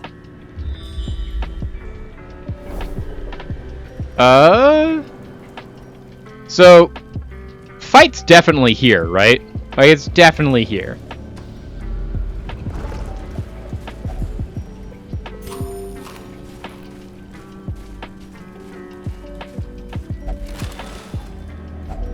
There we go.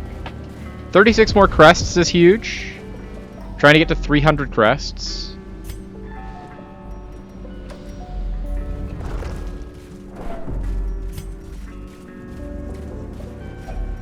Another mariner, another misfortune.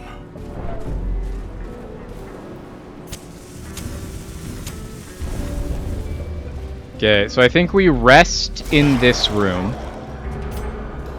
It'll depend entirely on what we scout, but I think we rest in this room because I don't think there's going to be 4 fights between this room and the boss room.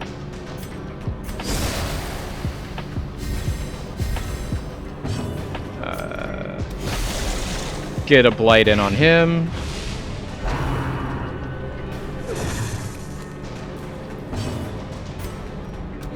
Just illuminate that so we don't have to deal with it.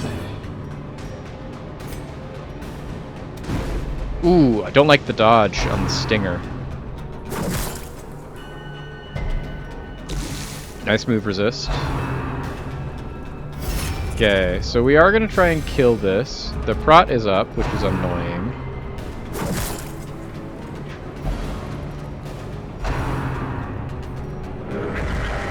Did he also heal it? Nope. Just buffed it a ton. A powerful blow.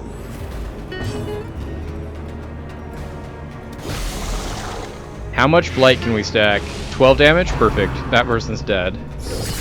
Vestal has to heal this turn. That stun is really bad for us. The slow death. Vestal, just start healing.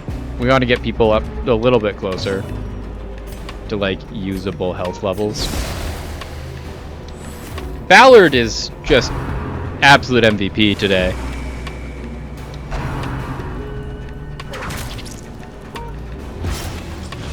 Bleed we're fine with.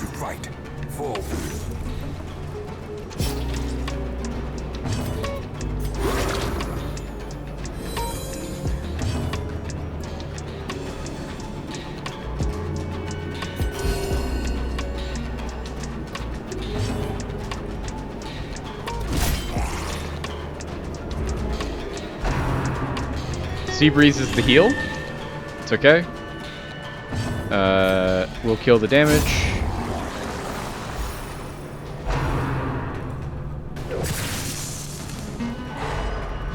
Stun is annoying, but fine. Let's blast you. Heal the Vestal. Nice crit. Okay, so at this point we should be pretty solid going into this last fight.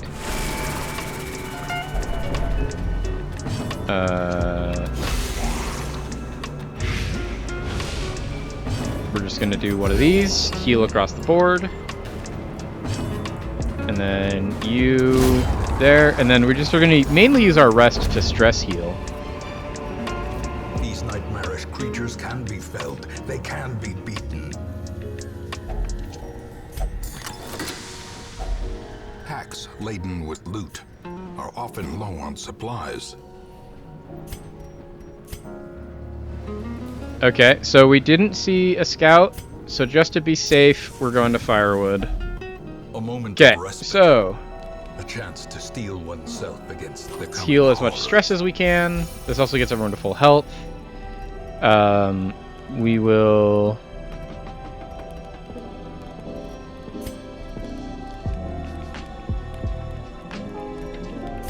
With Zealous Vigil, just because it's a stress heal that's pretty big, as well as prevents the nighttime ambush. We'll grab another Holy Water, because it's free.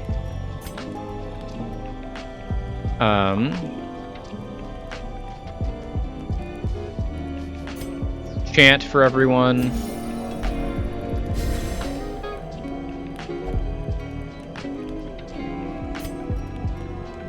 Bless you.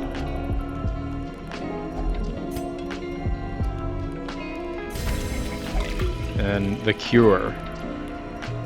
Just give some disease resist. It's not actually going to matter, but it uses all of our things. Okay, so let's go fight this boss. Brackish Tide Pool, I think we can use medicinal herbs with in a positive interaction.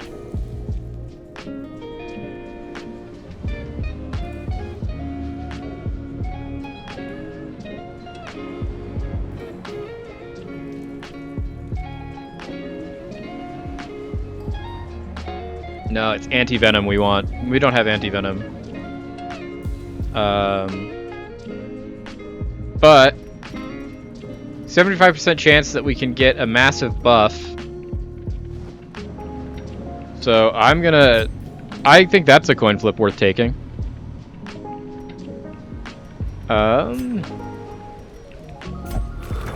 Yep, there we go.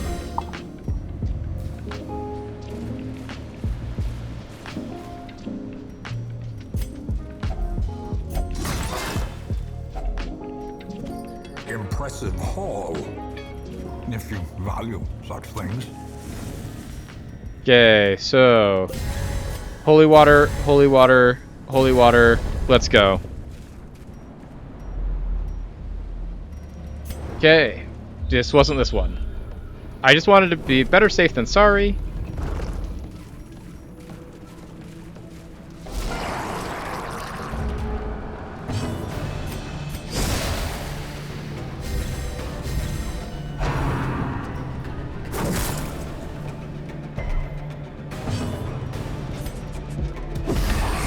There we go. Blight multiple things.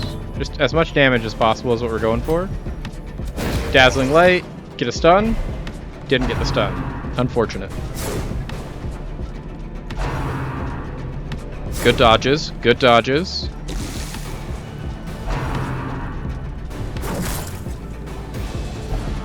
Nice. They got back into the position we want them to be in.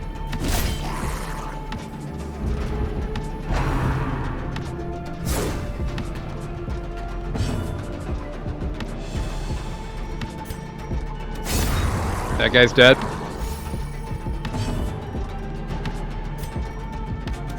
Kill this guy.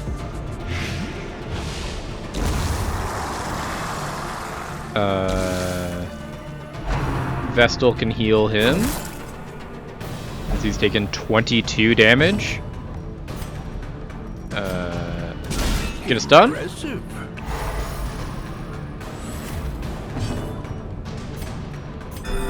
13 will take.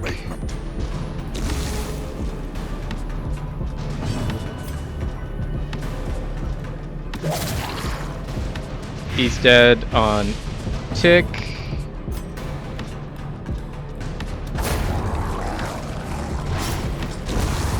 There we go.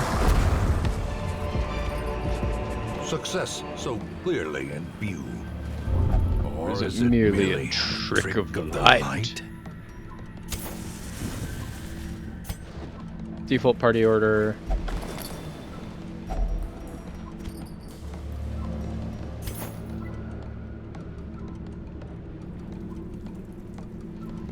They are sleeping.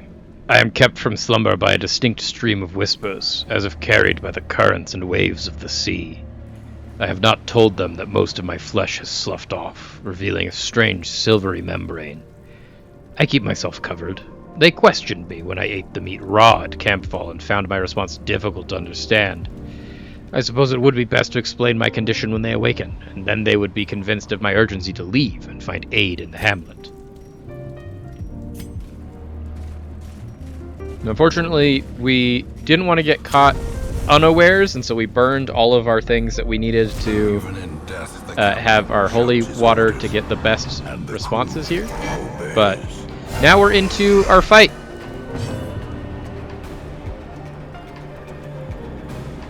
This is the L2 Sunken Crew, chat.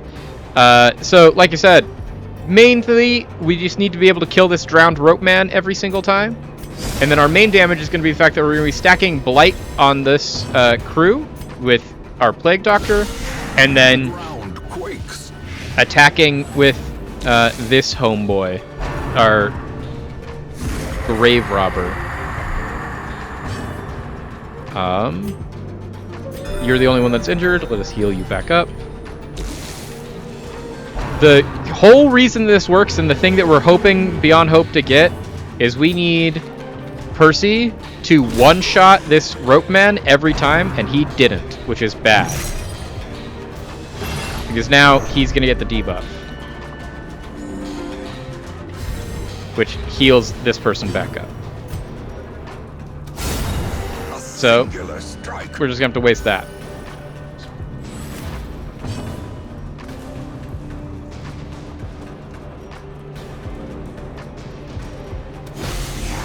Just keep stacking Blight. Right now we're at 12 damage per round. Can we get a stun? Nope. Nice dodge. Does this stun work? Nope. Nice dodge. Okay, so we've summoned back our downed ropeman. Shadowfade, get out of here. Blight's still on here, not for much longer, but getting the Blight on there is pretty nice for us. Jeez, Percy is rolling so bad on damage. Can you stun, please? Thank you.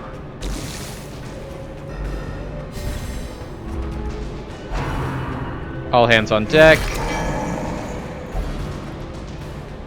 Pulls forward. 31. Kill the rope man. This lets us use our best attack as a Crusader for the first time ever in this playthrough, chat, and that is Holy Lance. So Holy Lance you can only use in the back, but it moves you forward by 1, and it does crazy damage. Nice dodge.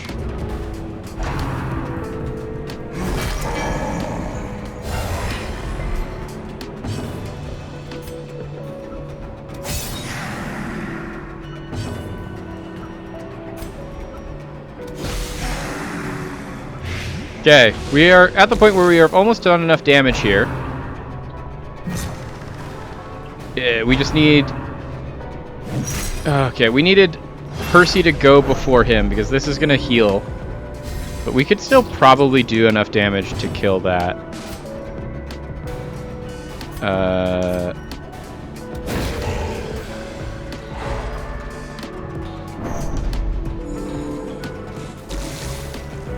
Unfortunately, so 15 is still enough that we can probably kill it with a Holy Lance. 20 is much harder.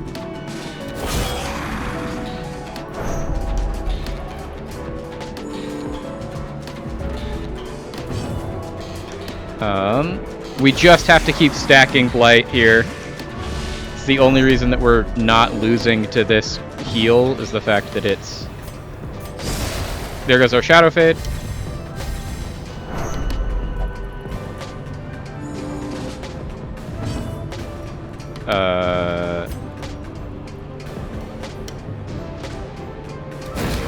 Get a stun?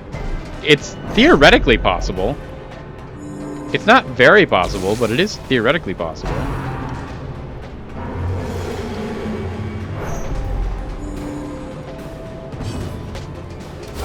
There we go. And that'll do it. So the fact that our Crusader that is built entirely to kill this drowned ropeman could not kill that drowned ropeman, the entirety of that, is concerning. But,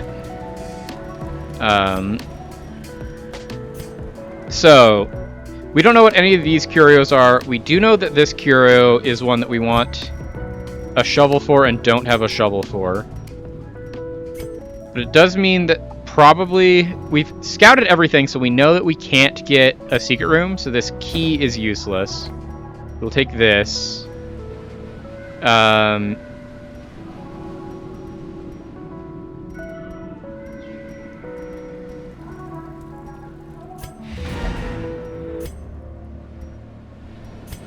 Let's just go do these last fights and look at these last 3 curios and see what we can find.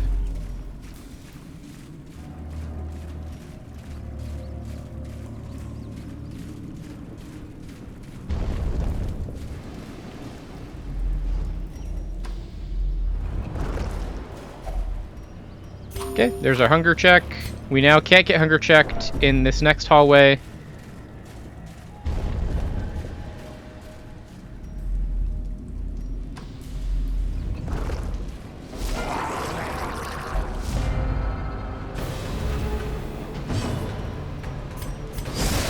Get out of here.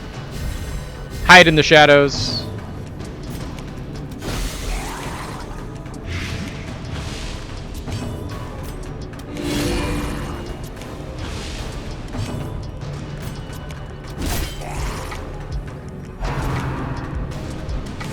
So unfortunately, Percy is not our damage dealer Crusader, is what we have learned.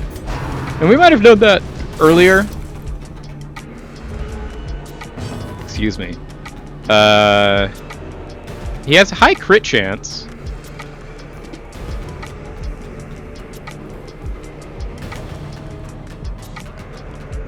He just doesn't have the damage that we want from him.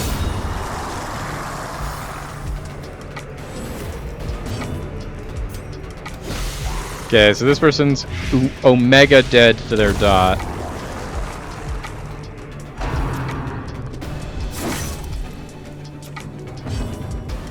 Let's heal everybody up. War can be healed, but never hidden. And there you go. A trifling victory, but a victory nonetheless. We don't need the blood yet. We're still generating 2 blood a week, and we only have 2 people that have the Crimson Curse. Ooh, so we don't need this key, but we do really want this shovel. Because we know that one of the curios we can interact with is something we need a shovel for.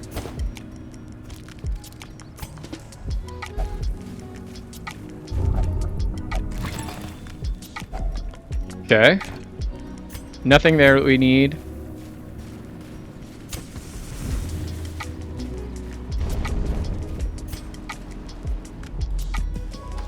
That other curio that we just packed is a curio that you need a shovel to interact with, but we didn't use our shovel because instead, Cavalier just keeps getting into the way. Take these.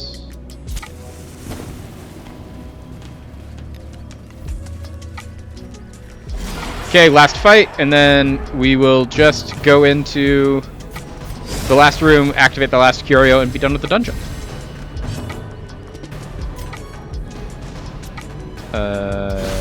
Cultist Gladiator. Nice dodge. Everyone's essentially full health after that. That's crazy. Hate that crit for 20. Logic wide mouths. Very dangerous.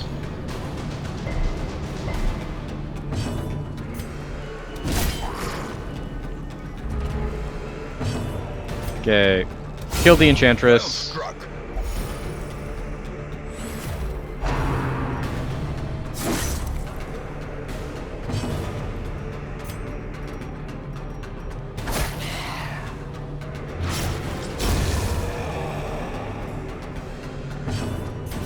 Heal everybody. Sedated. 18 damage. There we go. Seize this momentum. Push On to the task's end. Let's kill the Darkness torch. closes in, haunting the hearts of men. Use this shovel. A fortune. Take this gold. Waiting Take to this be onyx. And that's everything for us. Let's get out of here. So we were able to very easily defeat the Sunken Crew.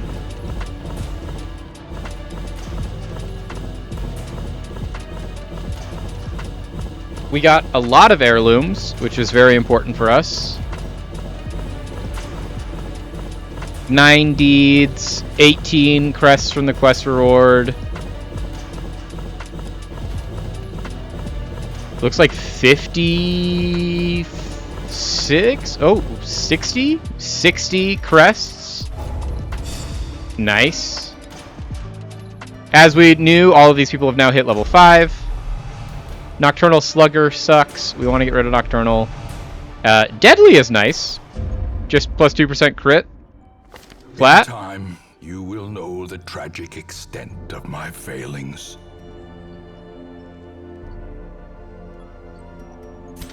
Okay, so we have gotten most of the stress under control, which is great. We have 243 out of the 300 crests that we needed. Can we get to 300 with the resources we have? Yeah, easily.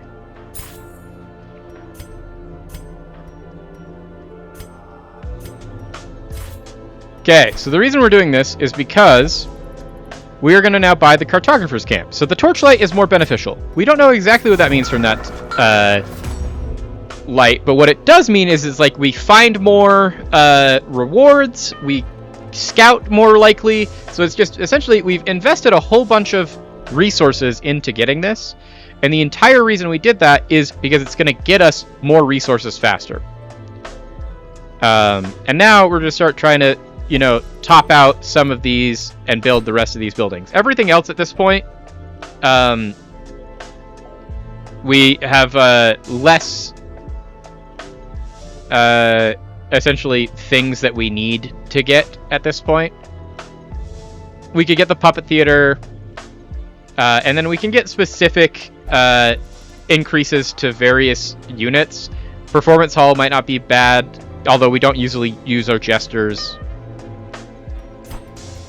But our main focus now is getting instructor mastery, and then weaponsmithing and armor smithing, so that we can get to the highest level of stagecoach. Because like right now we're still only getting level 2s, and like if we could start getting level 3s, that would be great. Nomad wagon. Nothing in the Nomad wagon we care about. Okay. Unequip all of our trinkets. Sort our trinkets by rarity. What is on the docket now? So the only boss we have left of this level is we have the Fulminating Prophet. Other things that we could do to buy time for that, we have a Long Warrens to get our 3rd Sacred Scroll, which I don't think we need 3. We have this one to get a Berserker Mask, which we already have. Or we have this one where we can go into the courtyard to get Winemaker's Reserves. I mean, how much blood do we actually have? Just put you in here. Since we aren't actually embarking. We have 39 blood. So we aren't, like, the reason to go to a place like this, chat, is to get more blood, because it's easier to find blood at the Crimson Courtyard than anywhere else. But we have 39 blood from the Vinters, and so we don't really need to do that, especially since we still only have 2 people that have the curse. Unfortunately, the one that we're probably going to go do is we're going to go do this Prophet here. The Rat Carcass isn't really a trinket we care about. All it does do is that we can give it to one of our people, and then they will never die from the Crimson Curse. What we should do, though, is we should make sure that Guerribu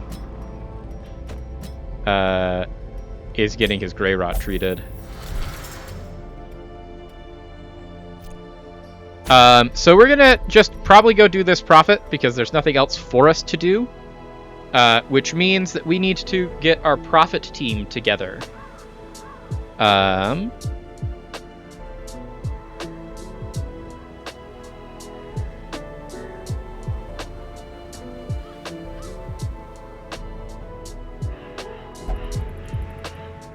So we want for our Prophet team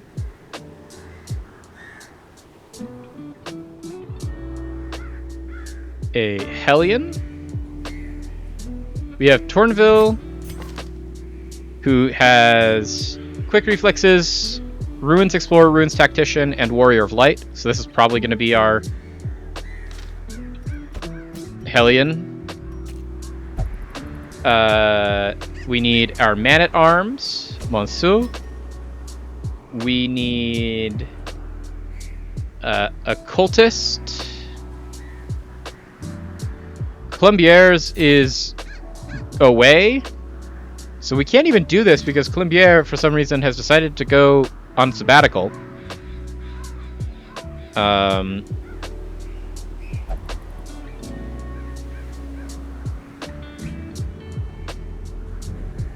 then we need an Arbalest.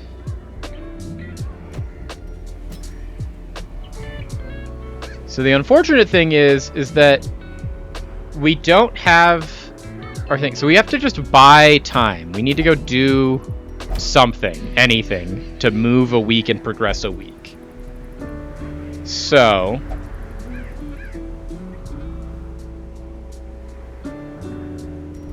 maybe we go get this one? I'm going to think about it. I'm going to take a quick break, chat. I'm going to go cycle some fluids and move things around. We will run the ads now instead of in the next 30 minutes to compensate for that. But when we come back, I'll have thought about it and we'll figure out what we're going to do, because we are in a position where the best thing for us to do right now is go fight the Prophet. But our occultist that we need to fight the Prophet has decided to just wander into the wilderness on his own. So we'll figure that out. Until then, I'll be right back.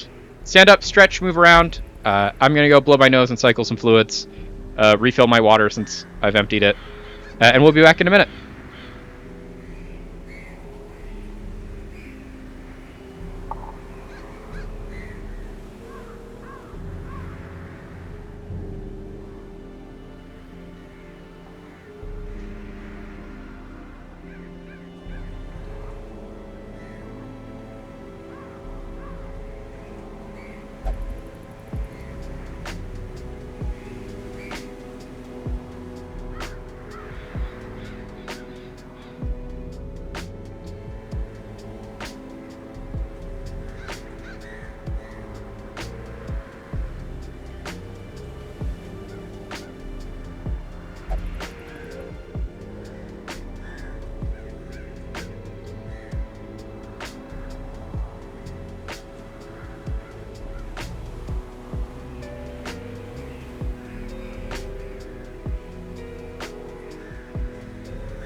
Welcome back, everybody. Welcome back. I'm feeling much better, having cycled some fluids. I also grabbed some snacks. Specifically, I have a whole bunch of clementines at my house right now, which I've been trying to eat at least a couple of them a day to, not have myself get sick, keep that vitamin C in my body, which has not worked, but hopefully it will work now to keep it. I've been thinking about this. I think that the best thing that we can do is go do this adventure to go get either to get this sacred scroll or to maybe actually just go do this journey into the courtyard. So the fun thing about the courtyard is the courtyard has a whole bunch of other weird rules, but also that you can get just a ton of trinkets, and trinkets you can sell for money. But also you can leave without having to finish it pretty easily. So I think we're going to go do this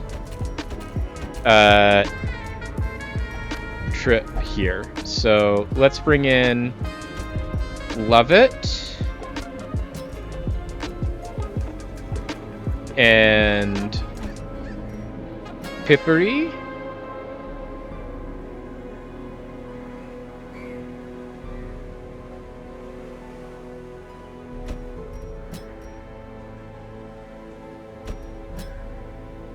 I think I don't hate this.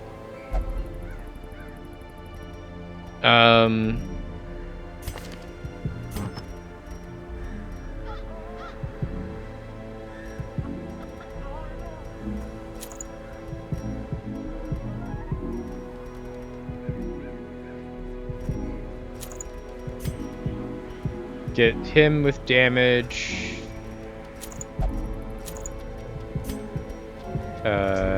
Talisman.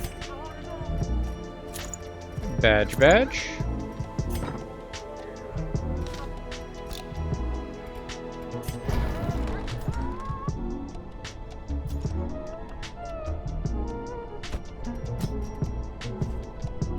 Okay.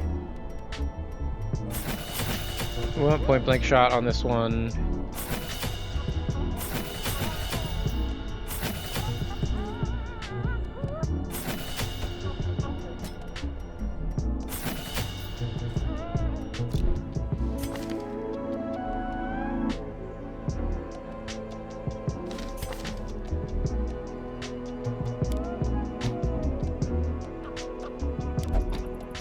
No, we don't want this one. We want to play this version.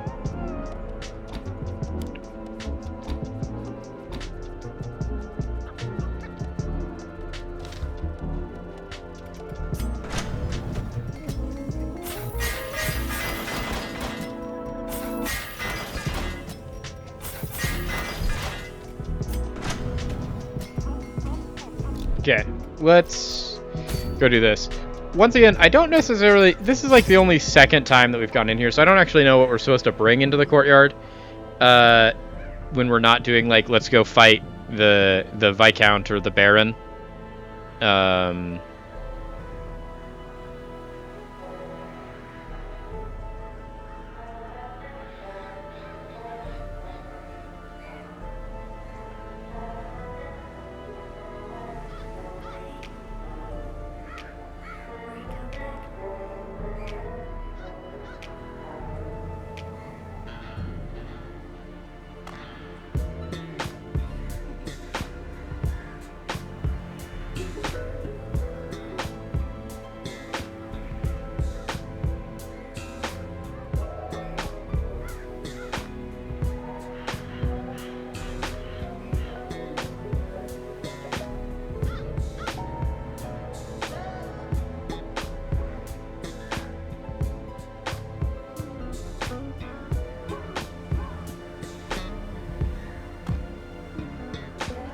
Ooh, I forget we do have Bloodsucker trinkets that we should probably be using.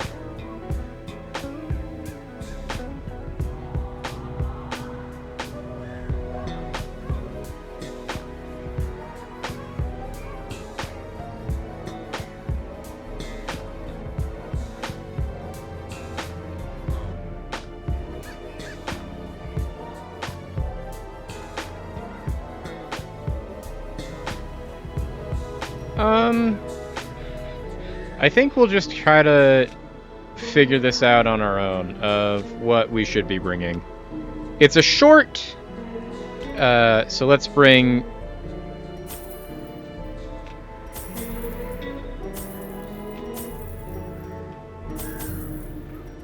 Honestly, let's bring all the food. Let's bring a couple of those. Let's bring those. Let's bring these.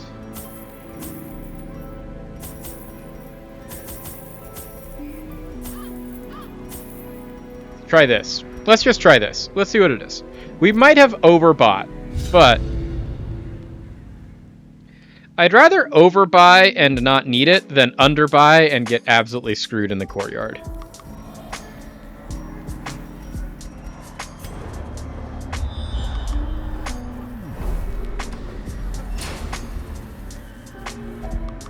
We also were supposed to bring a whole bunch of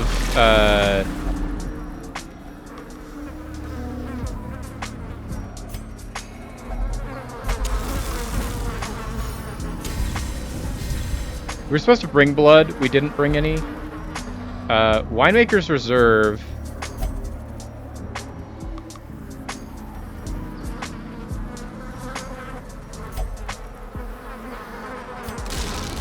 Will it just give us blood? Okay, they gave us blood, so we can use that to interact with trinkets.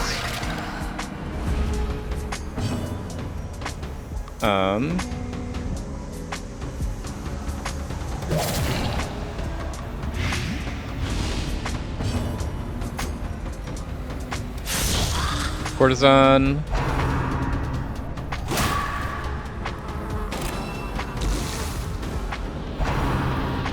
Can we please dodge this? No? Okay, Skull Toss.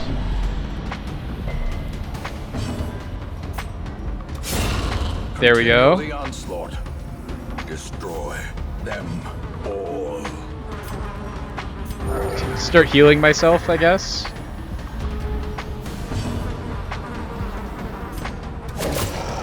Get some more damage in. Got the bleed on him. And then headlong rush.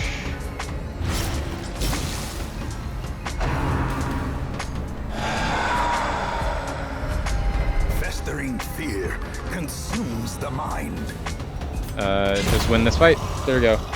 Honestly, not bad. Pretty easy fight. As victories mount, so too get our buff up again.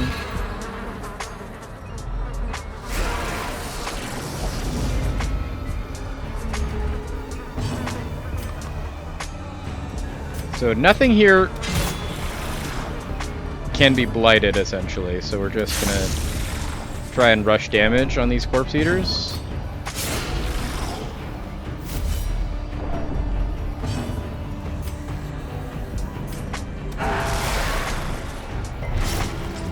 Only one of them got a bleed. There we go. Give them no quarter. Don't like the mark, but Such a terrible and that's why we didn't like the mark. cannot be left unanswered. Also got a disease.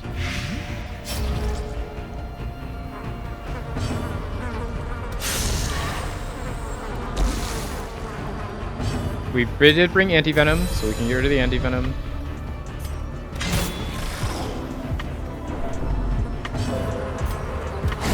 There we go. Monster's size has no intrinsic merit, unless inordinate exsanguination be considered a virtue. Let's read this journal page. The wound is starting to fester. The flesh around it is gray, flaking, and rigid, almost scale-like.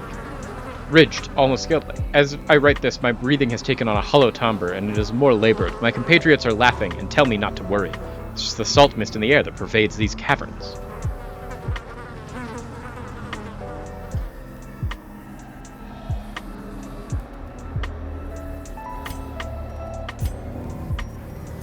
Let's use this.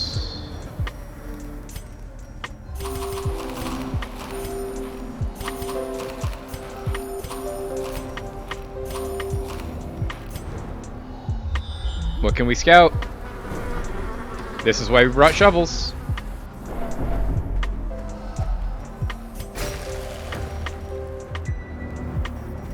Also, let's swap some things around.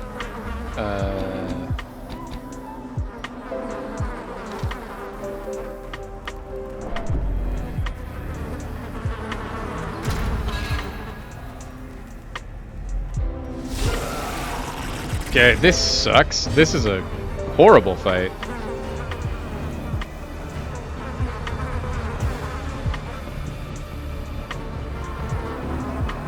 Okay, so what do we want to do in this fight? Since we've got... Honestly, I think we just focus the Chevalier.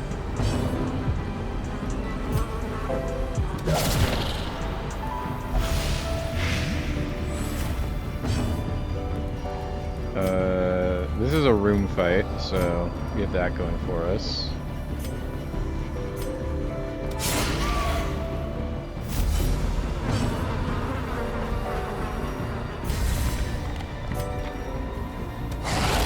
Okay, so now the Chevalier is dead. None of us are going to get Crimson Curse from that. Perfect. That's kind of priority 1, so we don't want anyone to get Crimson Curse. Lethargy is bad on Bippery, I'm sure. It's just a straight -4 speed. It's like, not the best, but not insurmountable as far as detriments are considered. Can we get a bleed? Can you get a bleed?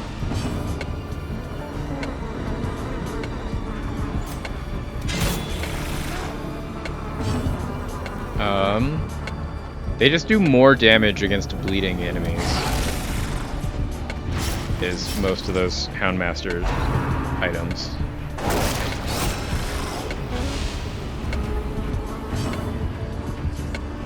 This just wins. There we go.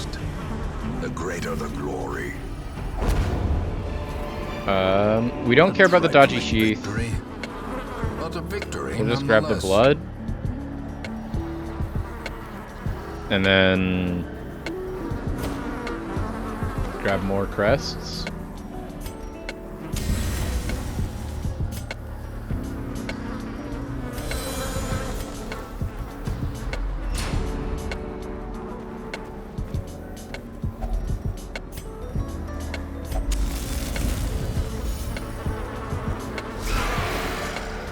Okay, another pretty scary fight. Just try and get it down to only one opponent as fast as possible. Okay, well, we have the Blight heal.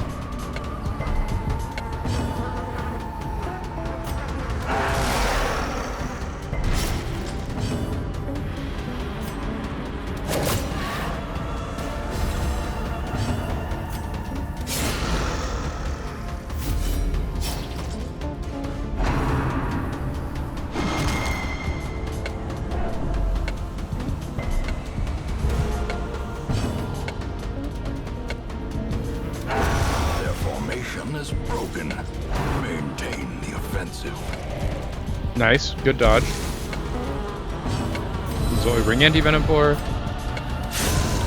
Okay, so the only enemy we have left is the big guy.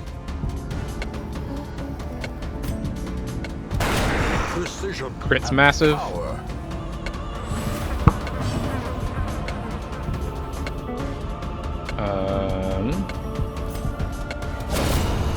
Second crit's also massive. Dissuade the sharpened blade. This expedition at least promises success.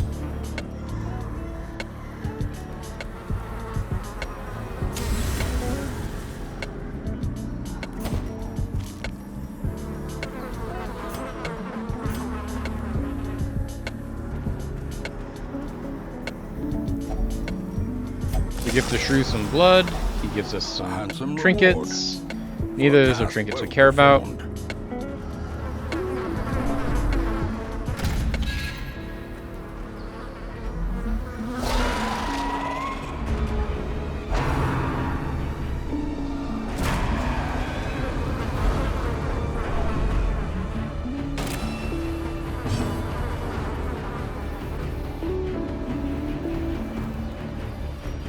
Okay. So we got shuffled.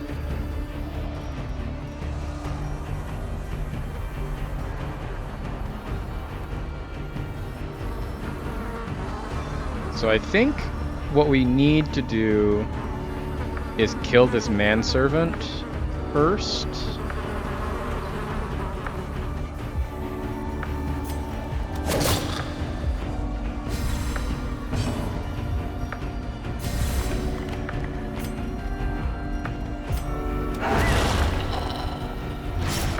Everyone's bleeding.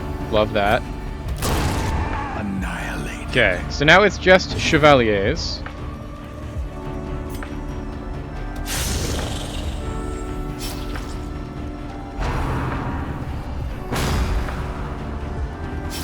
Big dodges.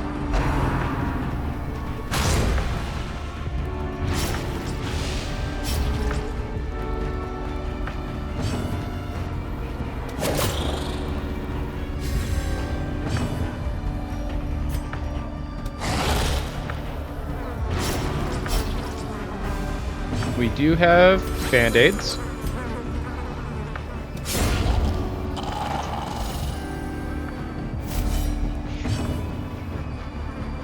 Sorry.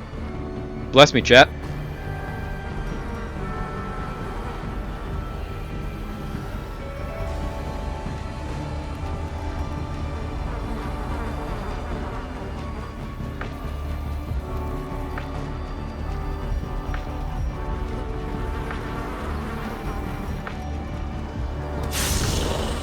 Got the damage.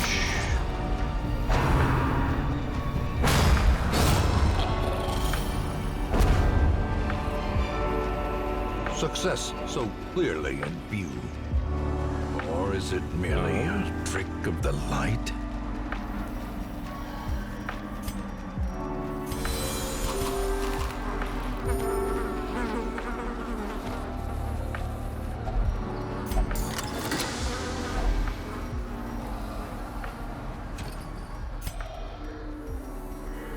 Okay. Scouting. So 2 fights.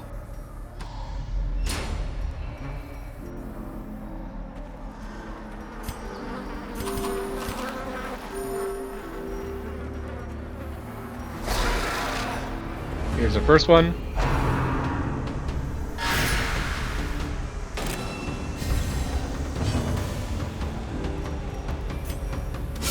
Just kill the thing that's defending.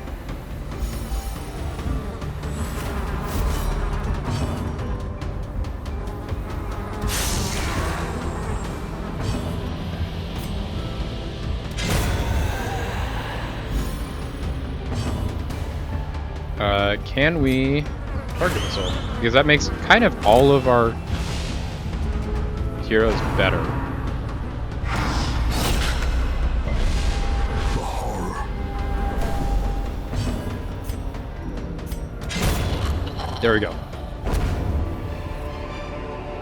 Seize this momentum. Push on to the task's end.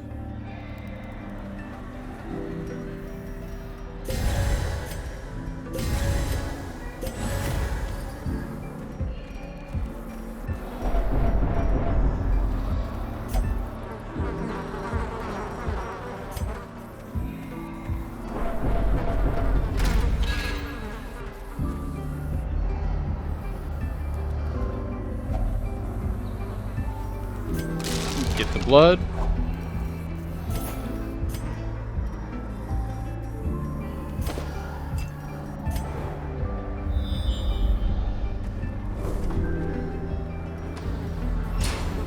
We have to activate 3 Winemaker's Reserves, and we have not seen a single one yet.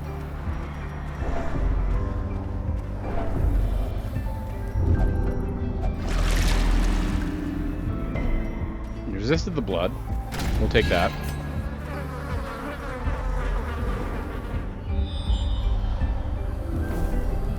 There's our first quest location, finally.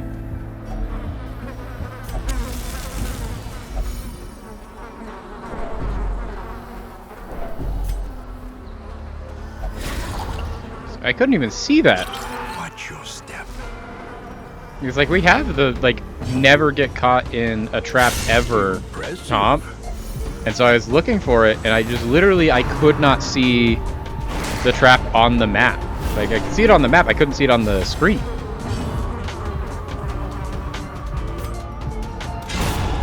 decimated.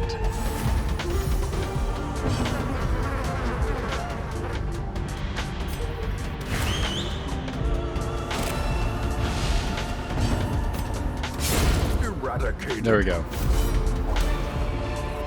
Okay. Be wary. Triumphant pride precipitates a dizzying fall.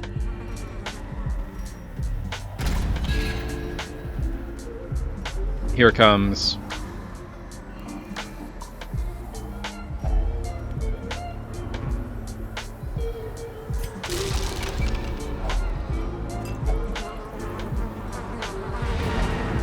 We have completed it. Okay. So what else can we find in this? So that's just a trap into an empty room. So let's try that. Because at this point we're just like, if we see something worth doing, we'll go do it. If not, we have completed the quest, so we can just get out of here.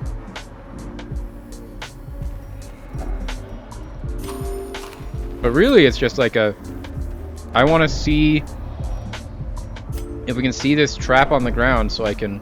There we go. We did see it this time. That was, like, these things in the front here just really got in the way.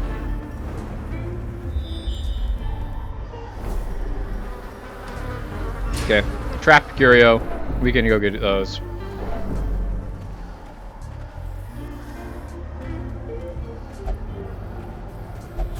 There we go. And then wine crate.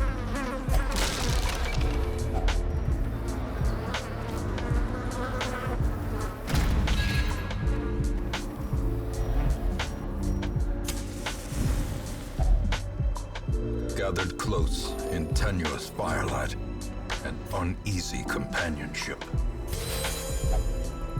Saves us a whole bunch of money if we rest here and let her cure her own lethargy.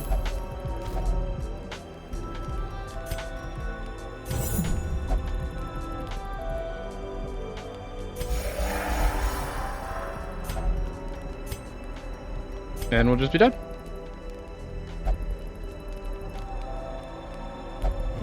Quest complete. Let's get out of here.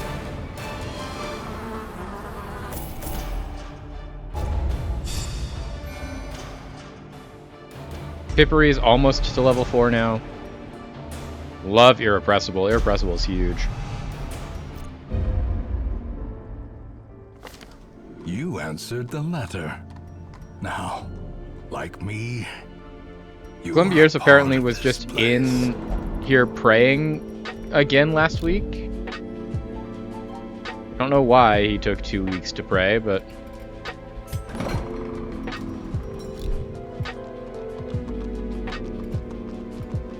Slowly but surely, we're getting more and more resources. But now Columbiers is back. So we can go do this ruins. We can go get the Dark Tambourine. Or we can go get another Sun Cloak. Or the Coven Signet, which is minus 25% stress, but only if you have the Crimson Curse. Or we can just go run the Crimson Curse again and get the Punishment's Hood.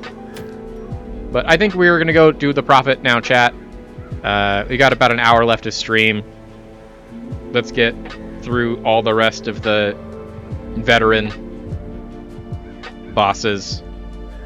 Because then we're already getting advertisements for the champion boxes, like the Hag Witch. So, our Fulminating Prophet team at this point, as we know, is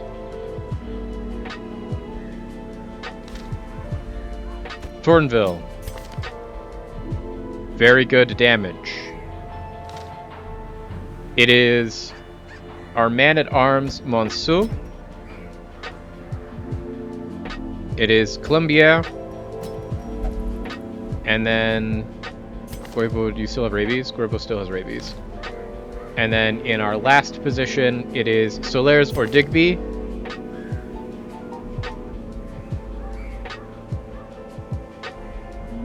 Probably not Solaires. Digby. Digby's slightly better. Digby. As far as abilities that they all need to have.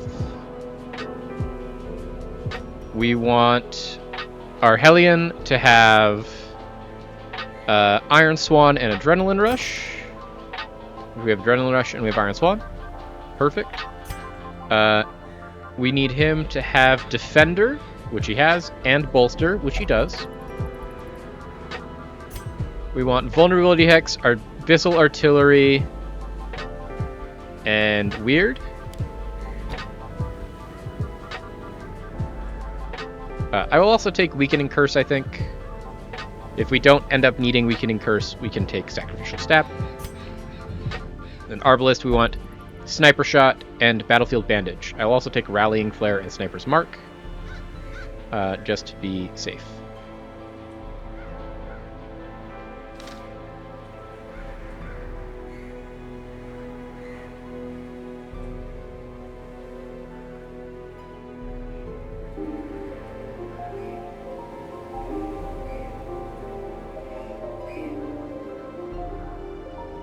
Okay.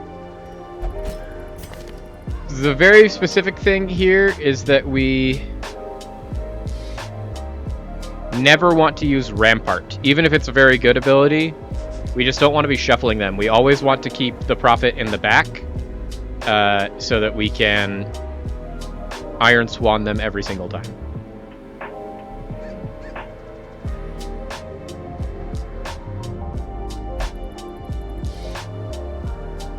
Okay, so let's put some trinkets on here. The Prophet is a boss that is, I think, Eldritch.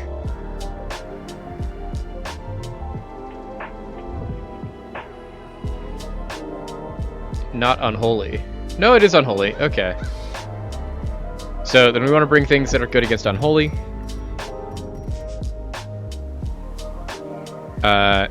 Iron Swan is going to be our main damage, so that means our Hellion is going to be our main damage. So we want to bring unequip all trinkets, sort all of them.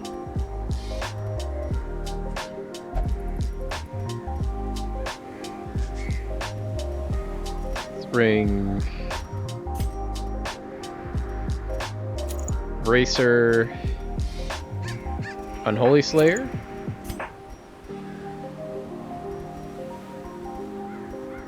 He can bring his old unit standard, and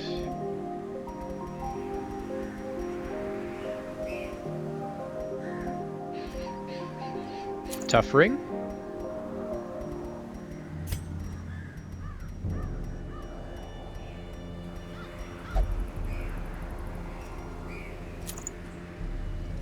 The Cauldron. And the Hero's Ring. And then Bedtime Story. Ancestor's Scroll. Well, actually...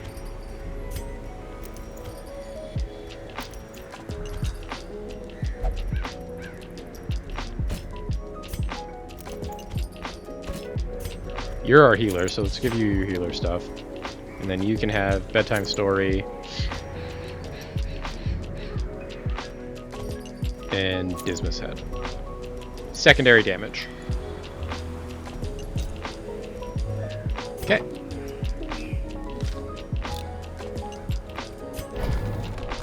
So, sort by activity.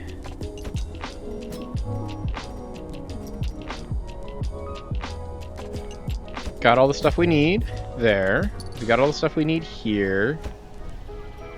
Colombier.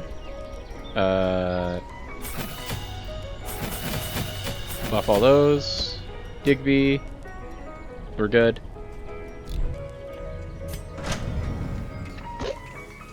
Sorry, chat.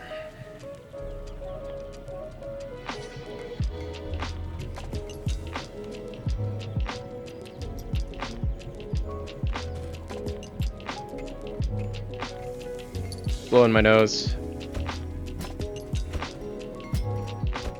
Colombier, who we have not upgraded at all. Let's finally upgrade. Columbia, you already have Unspeakable Commune, right? Perfect.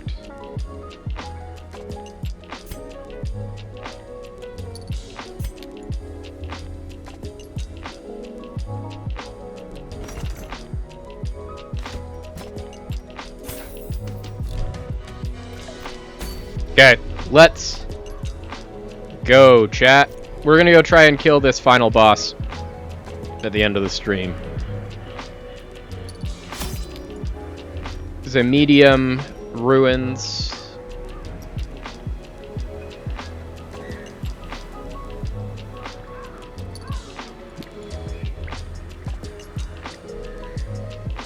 We want 17 food.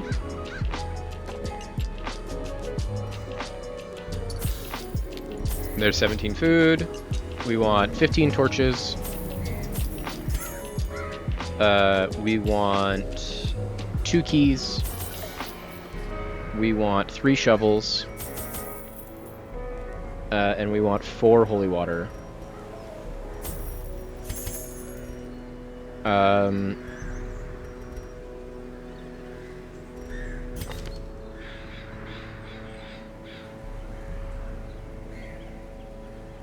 Revel is also pretty good. It does require us to bring medicinal herbs if we're going to use it. This raving creature had to be silenced, but doing so proved maddeningly impossible. How had he survived the stockades, the icy waters, and the knives I delivered so enthusiastically into his back? How had he returned time and time again to rouse the townfolk with his wild speculations and prophecies? So like I said, we're learning more and more. And so what we learned is that this prophet has been coming around, and our ancestor has been killing this prophet. Tittering reverberate maddeningly. And the prophet keeps coming back. Which, I mean, like, I'm a religious individual. If you are historically in any holy text on the side of the people that are killing the prophet over and over again, that is not the good side to be on.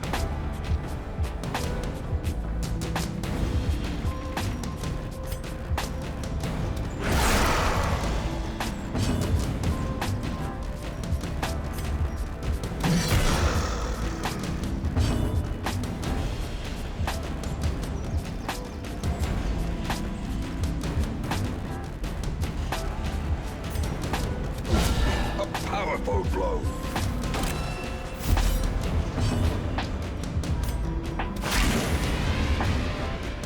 The light, the promise of safety.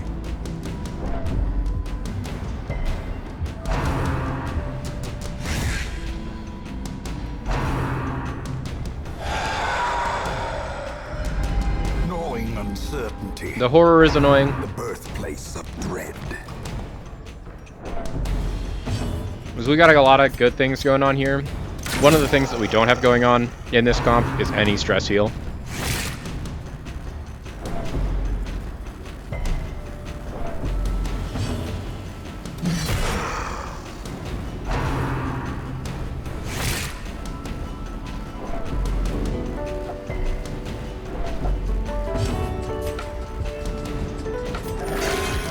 Okay, small heal, but heal nonetheless. Monstrous size has no intrinsic merit, unless inordinate exsanguination be considered a virtue.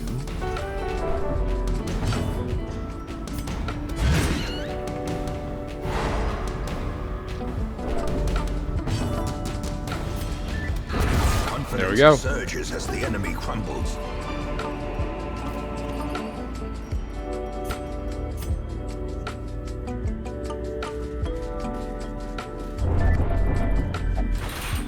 Hidden treasure. Glittering Ooh, gold, a trinkets and couple of very good baubles, trinkets. paid for in blood.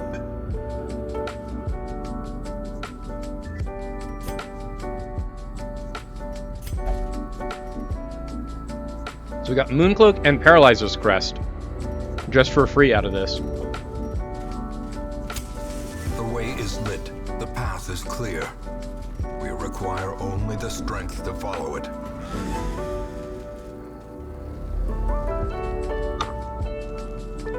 Honestly, this is so bad to have Rampart that it might be worth just taking Crush instead.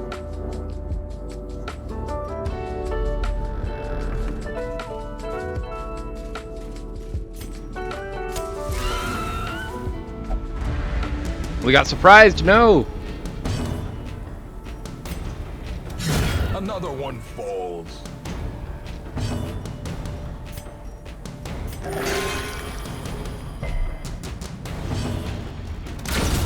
There we go. Luckily, it's a fight that we can take, like, literally so easily.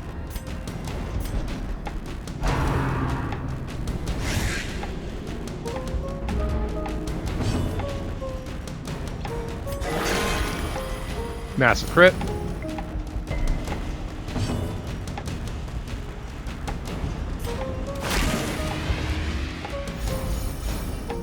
That's our only stress heal.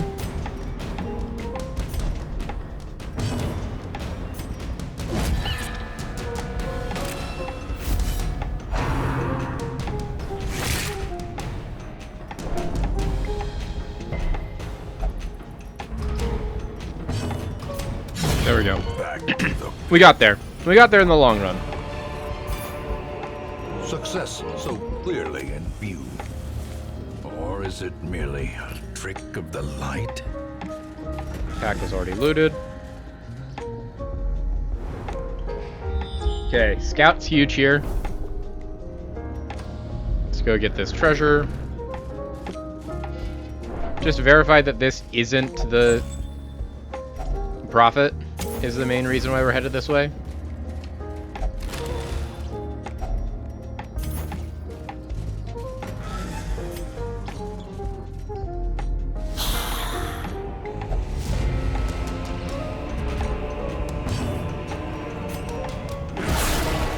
Nice. Get some good damage in on the back.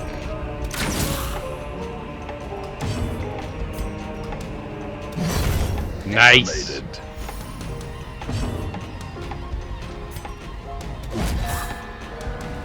Okay, the marksman is now at 1 health. Nice dodge. Less good there.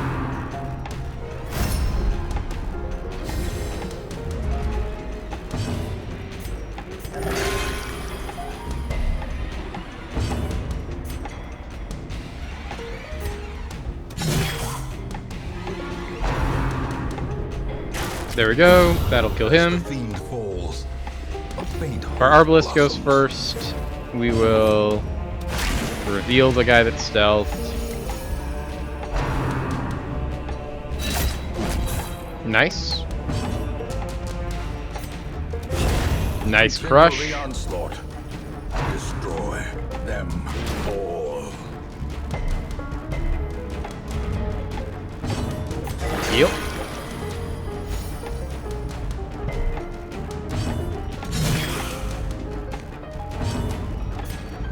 Heal you. And crush. Their formation is broken. Maintain the Nice. offensive. Can we get a scout?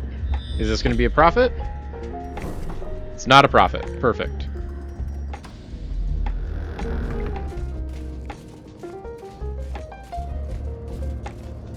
We just always got to make sure that it's not there, because I'd hate to walk all the way to the far side of this dungeon to have it be like, no, it was right here.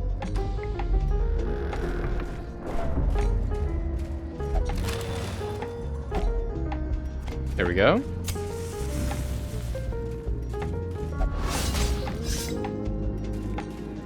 We even knew that was there. Forgot to remember to act with it.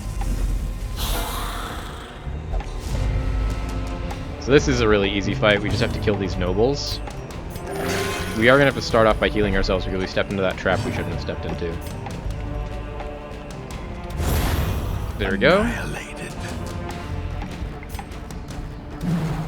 No, bad dodge. Can we get... If we high roll... There we go. Because these guys can't actually do a ton of damage. And so the real stress, like the real damage in this fight was if we had gotten stress damage.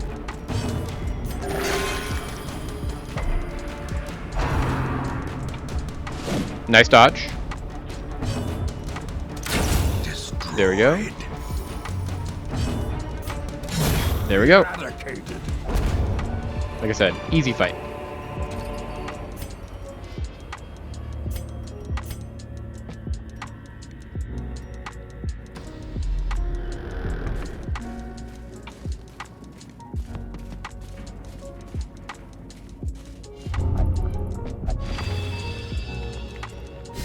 The fact is that we got that now before we camped, and we kind of want to just hold it forever now, unfortunately.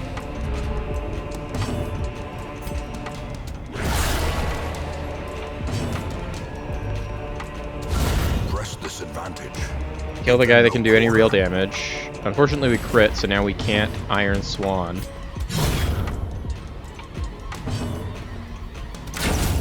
Exactly lethal. Perfect.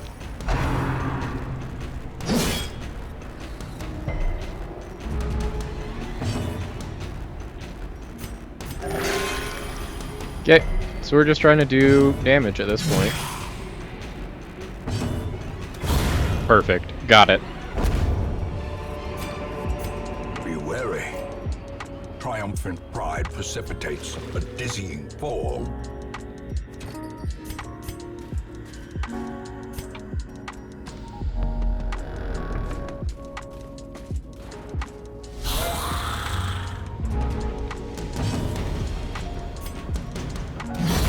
Nice. Huge. Big dodge.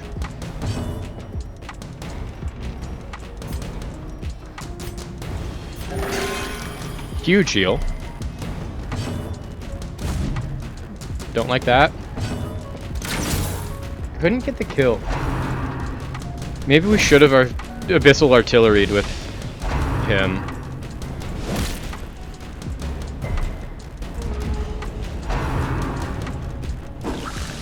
Big dodge.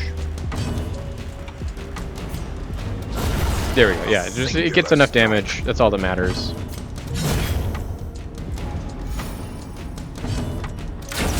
There we go. This expedition at least. We're getting a lot of rewards that we do not have room for. We've now walked straight into 2 different traps. 3 different traps. Okay, scouting.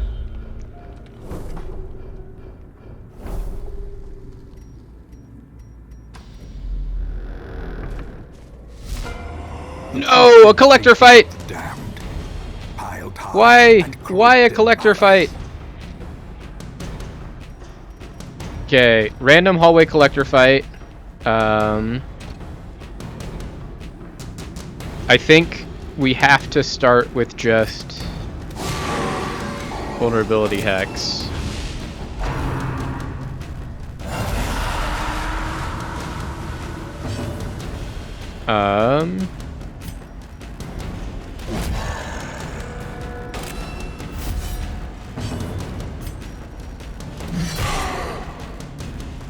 Big damage. Love it.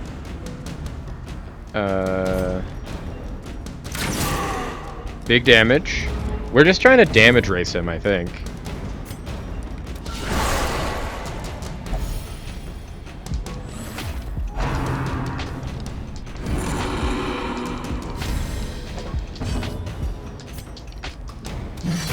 Okay, didn't crit. I think if we have crit there, we would have won.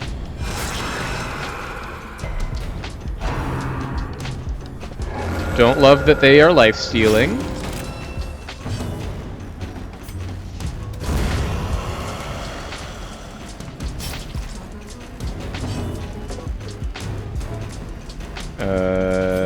We've got 1 bandage. Crit. Got it. There we go. Massive. Just a damage race. It's just always a damage race. Take the trapezoid. Foolish horrors. Take the gold. And driven into the mud.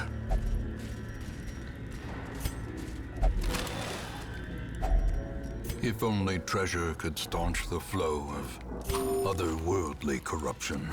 So now we just kind of have to rest at a certain point because... Or we could just not rest this entire dungeon, but we don't have any food left.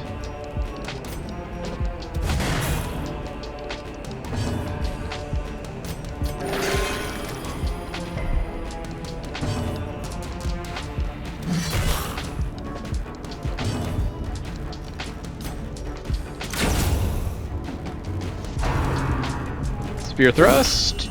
Bad crit. Unbalanced. Jeez. They're at least targeting the person that we want them to target, but... That was like 30 damage to our man-at-arms that round. 37, I think? No, 27? There we go. Got rid of him.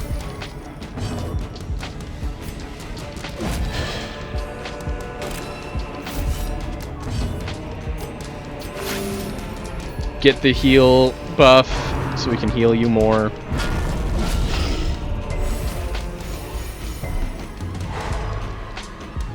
That's fine, honestly. We mainly want this. There we go. Big heal.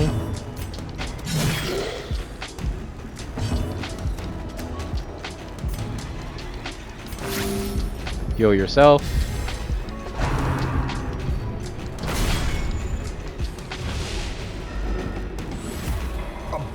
Confluence of skill and purpose. Jeez, bad heal there.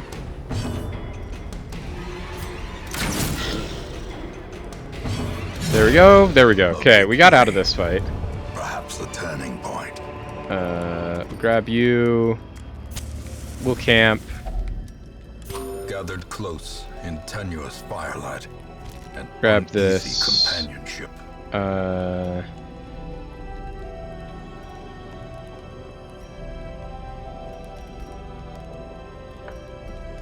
Eat that last food. Okay, so we aren't going to be able to stick around in this dungeon for very long. Is the secret here?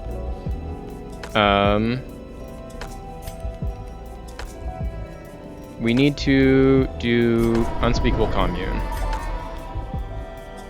We want weapons practice. We want tactics.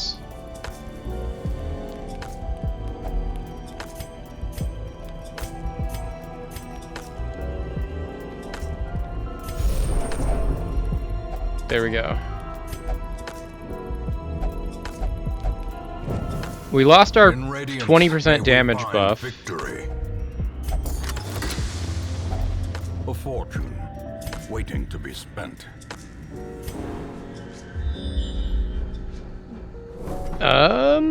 So only thing left is 2 things in the way and the boss fight. So here is rubble number 1. On preventing passage. Luckily, we also rested in such a way where after a rest, you can't get hunger checked for 2 hallways.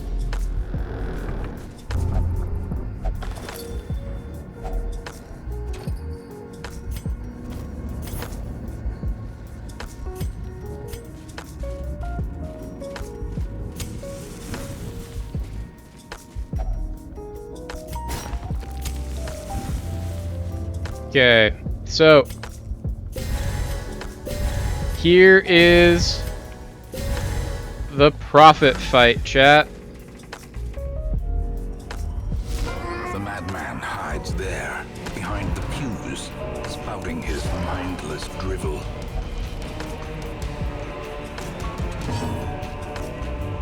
Okay, so he has selected the first 2 that are going to be hit, and it is going to be these 2. We will heal ourselves. We will adrenaline.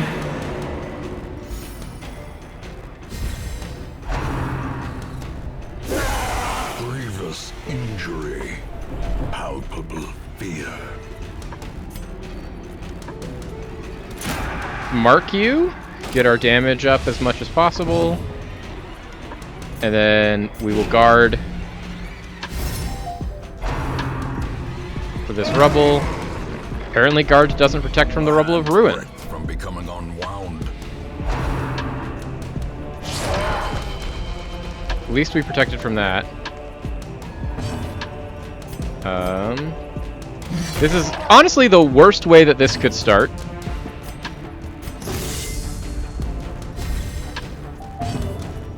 This helps a lot, though. The fact that we outsped our own occultist is kind of huge. In a single strike. Because now we're gonna live long enough to be able to try and heal ourselves. There we go. Full heal.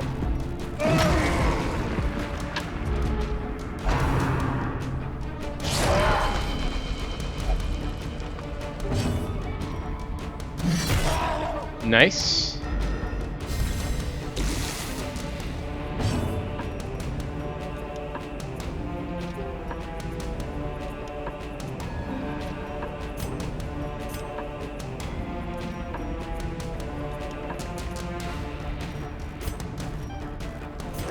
Let's heal you, because we're gonna get a whole bunch of stuff dropped on us, and we don't want you to die.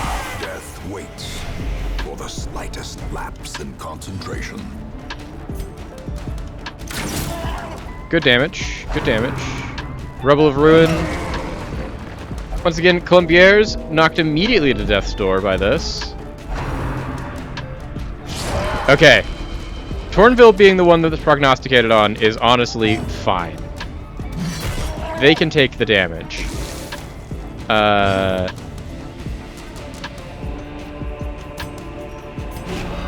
Save you from as much damage as possible. There you go, big heal. 42 is massive. Prophet is almost dead now. Big dodge from the team. Huge dodge from Tourneville. This is a fine prognostication. We accept these. 9 damage.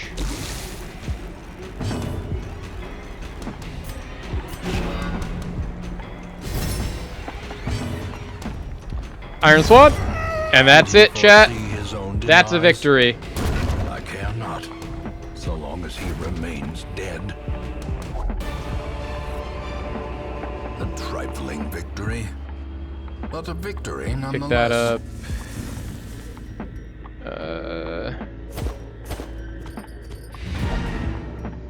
Just get out of here.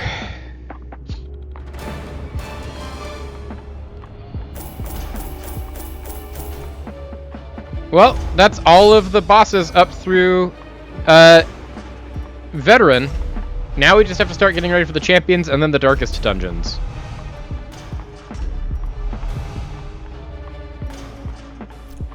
Ansie's bad. We have to get rid of Ansie. Behold. Call of the Crusade. Hear ye, hear ye. Inexplicably, however, only 2 have arrived. It appears to be the abbot's earnest appeal has been answered, albeit with mocking cruelty. We have Guideville, who is a level 0 Crusader. And you have Logas, who is a level 0 Crusader. This is a Crusader with absolutely insane skills. Hard-skinned and Slugger are great.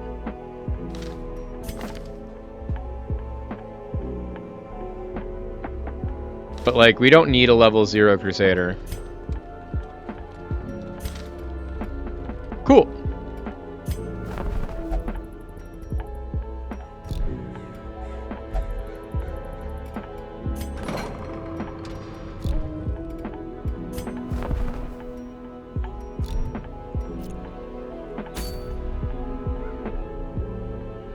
So, with that, we are now in the position where we just need to be playing for these champions. So champions, you have to be level 5. We have now a lot of level 5 heroes, so we can actually start doing that. But we need to get the rest of our level 4s up to level 5. And most importantly of all, we need to get our Piperi, our level 3 veteran Grave Robber, also up to level 5. So we're going to be doing some amount of these still when we get things that we need to do, like Sanguine Snuff here is good if they are in Bloodlust specifically. We don't even have anyone that's in... We have exactly 2 people that are in Crimson Curse at all. Balioi right now is pretty advanced into it, but we have blood for him, so you won't die. And Fontamai is wasting.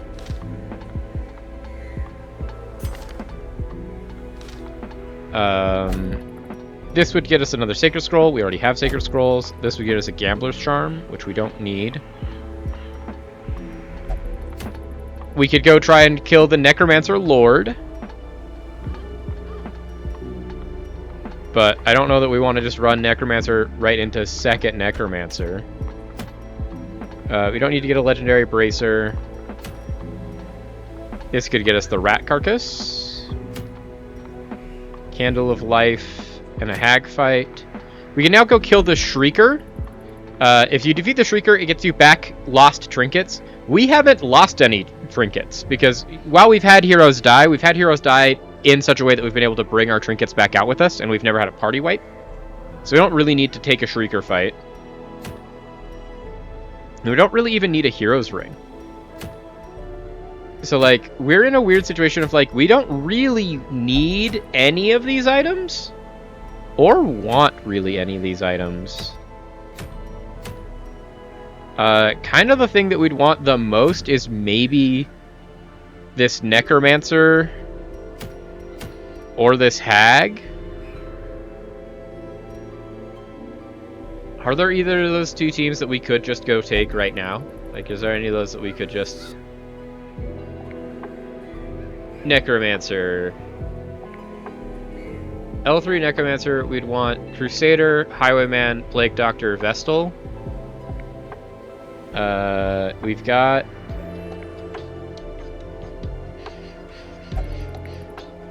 Bosanquet, our best Vestal. We've got Percy.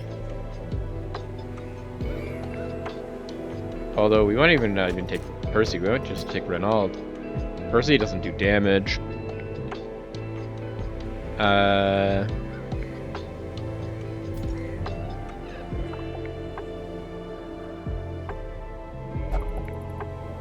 Torment. And then Cecil.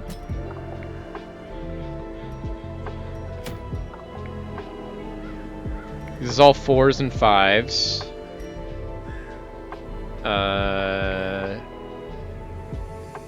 Hag.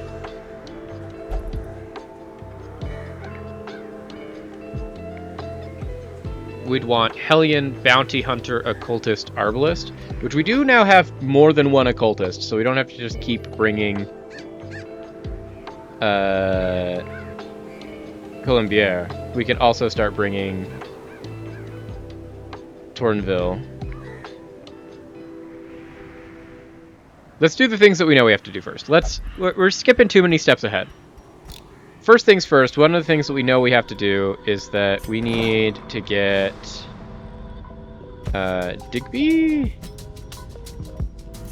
We need to get rid of Digby's Antsy.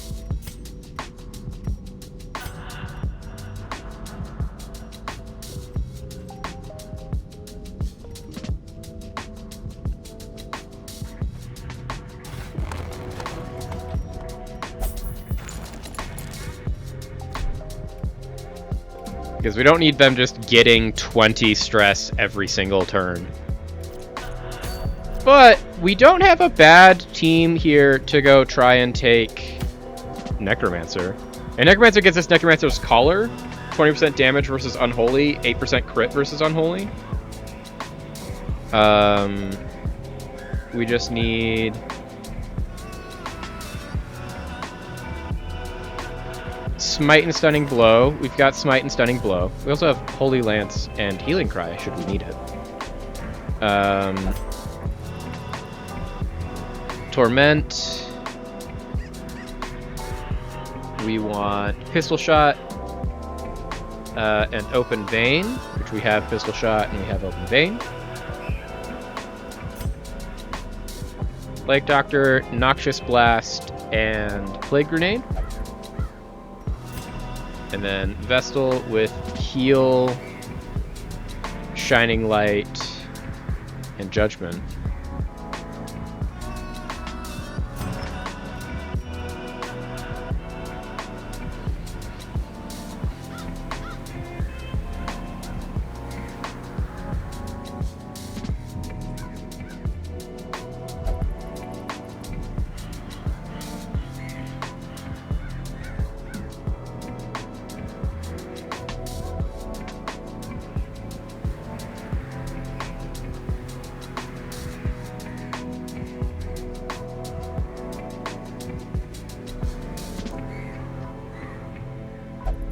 I think we're just going to send it on this. We're going to just go in hard. We're going to try and speed run through this Necromancer here at the end. Scroll. Scroll. Subject notes.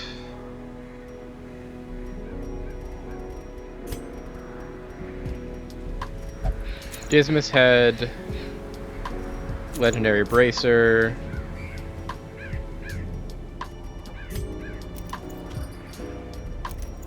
Maybe not, actually. No, we can do Dismas Head. Legendary Bracer. And then Brawler's Gloves. Unholy Slayer's Ring. What can we get?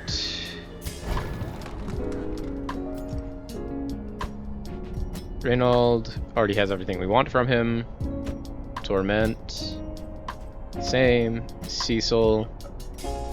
We're good. Bosanquet. Perfect.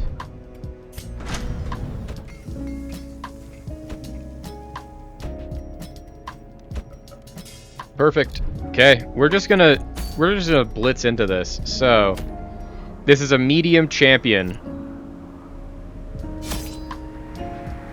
We want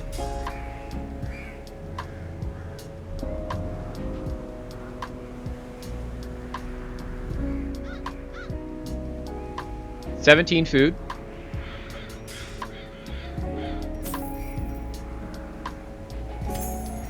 $17 food, 15 torches, 2 keys, 3 shovels,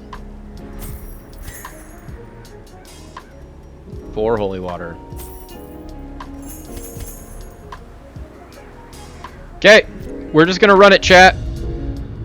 I brought my colleagues back with much of their intellect intact. A remarkable triumph for even the most experienced necromancer. Freed from the trappings of their humanity, they plied their terrible trade anew. The dead reviving the dead, on and on down the years. Forever.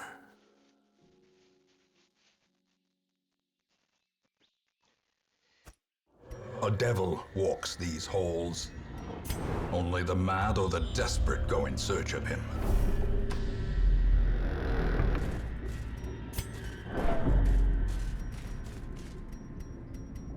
Man, we have very bad trap disarm on this team.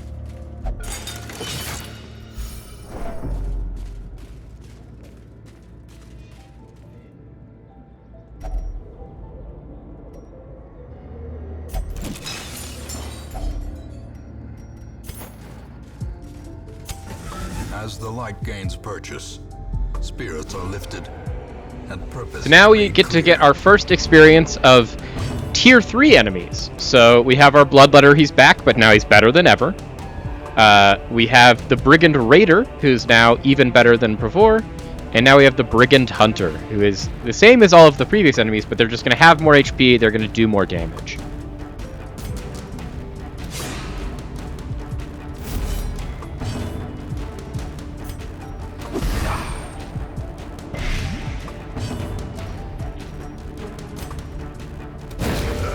Done?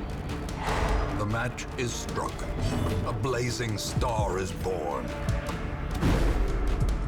Unfortunate accuracy on that one. Just high dodge on all of these, kind of. Good damage. Weaken.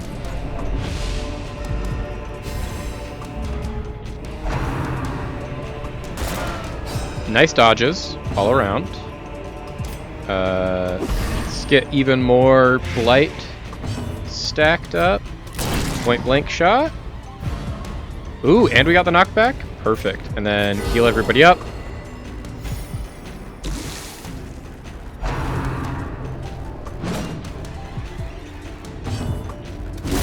Their formation There we go. is broken. Maintain the offensive. luckily hit the person that we wanted them to hit. We would love to heal that bleed. Perfect.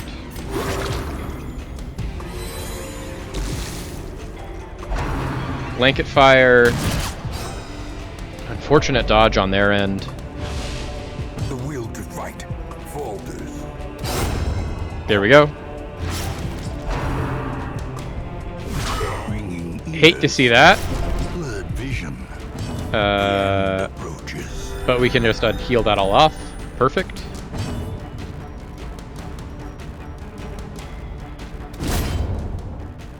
Now we just need him to get into combat range. Heal my own bleed. A momentary abatement. Soothed. Sedated. Little bit of damage for everybody. Big damage. Fatal damage. There we go. First fight of the highest level dungeon, and you know, is it scary? A little bit, but we were able to pull that one off pretty easily.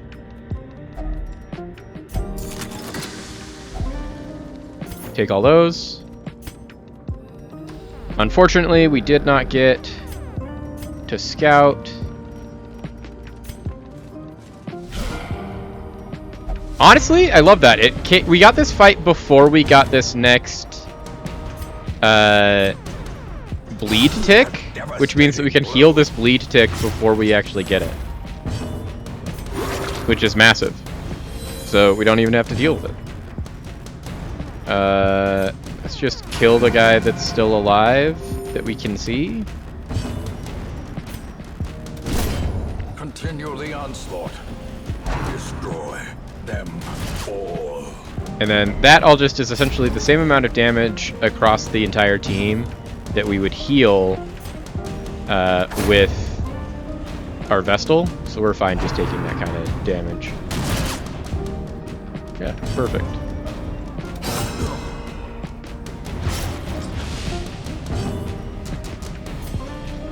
Let's get rid of some of this stress.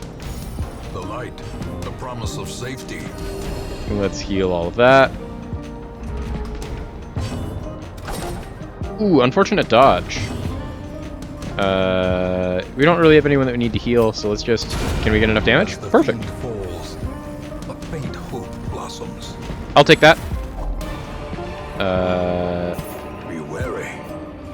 Triumphant pride precipitates a dizzying fall. Unfortunately, Hacks we don't get leading lucky on retreat that one. Are often low on supplies. Do we finally get new journal pages? Nope. That's the thing, like, I'm trying to figure out how... First, I would love to figure out how I could check all of the journal pages that we do have, but also how to find the ones that we haven't found yet. Like, what do we need to do to unlock those specific journal entries? Even the cold stone seems bent on preventing passage. Scout, please? No scout.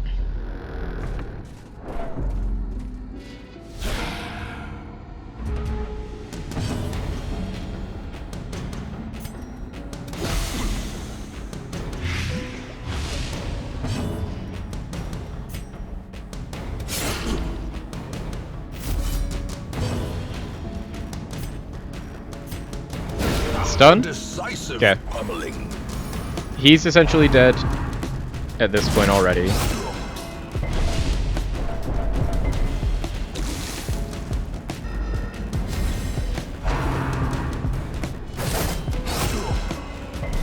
Now we just need to get some heals in.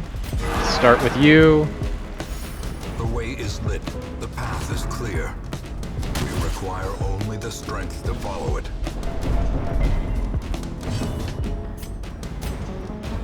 Kill that guy? Disadvantage. Yep. Give them no quarter. Heal everybody. Compassion is a rarity in the fevered pitch of battle. Unfortunate dodge there. Slowly, gently. This is how a life is taken. Connected on that one. That's all that matters.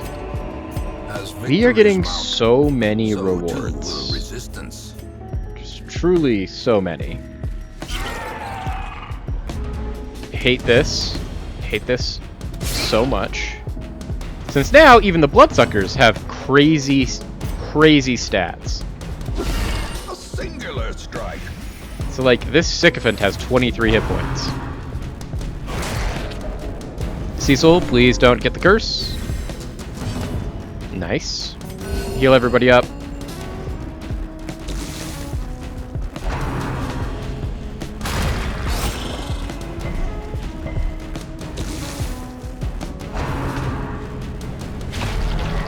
We have pretty high resists. We still got blighted, which is unfortunate, but that's what we have these two anti-venoms for. This is the only enemy that can give us blight in this dungeon. So, the enemy crumbles. and that's like we don't even buy anti-venoms to come into this dungeon.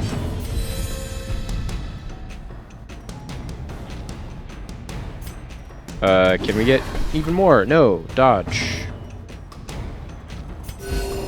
Compassion is a Big heals. in the fevered pitch of battle. Good dodge. Eradicated. One less enemy to worry about.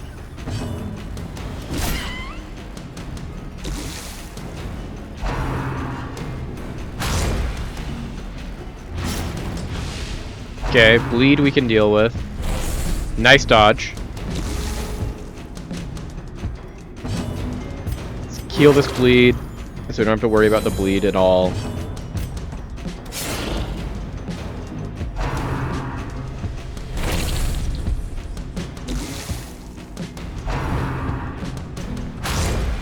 That's a lot of damage. Well, that's what we have the Divine Comfort for.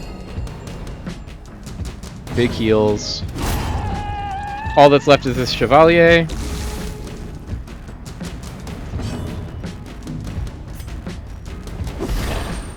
I think that... Oh, we didn't get the Blight. Unfortunate.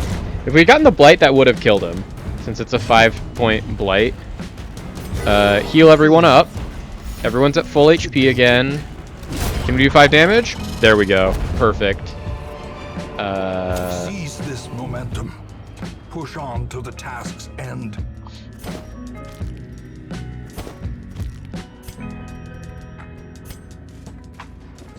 Can we get a scout? Nope. It's once again just loot. Finding the We don't stop is need only the loot. first test. Now it must be carried home. We have so much loot. What we need is we need scouting.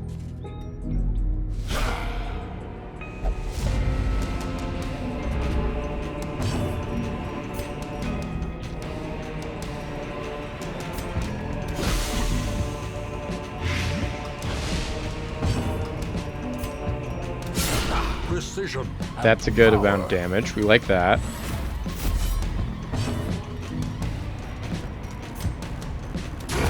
There we go.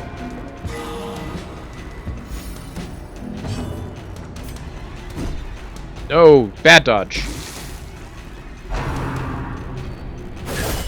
A dizzying blow to body and brain.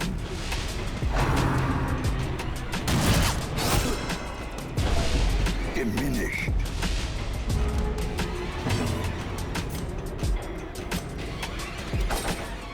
Jeez.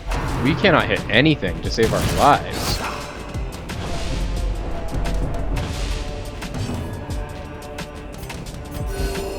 Big Compassion heals. is a rarity in the fevered pitch of battle. Nice. Big dodge. Love that, Cecil. Annihilated.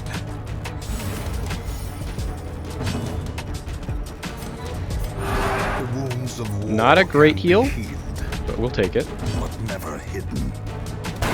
There we go. Fight over. Remind yourself. Can we get a that scout here? overconfidence is a slow and insidious Unfortunately, killer. no. Eldritch Altar. Renault just has so many bad things.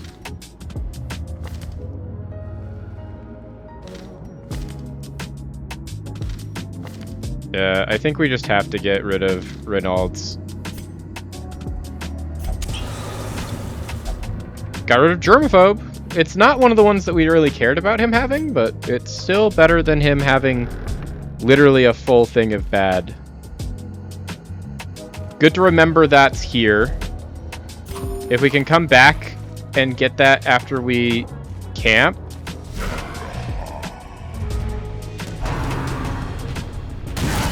Grievous injury. Palpable fear.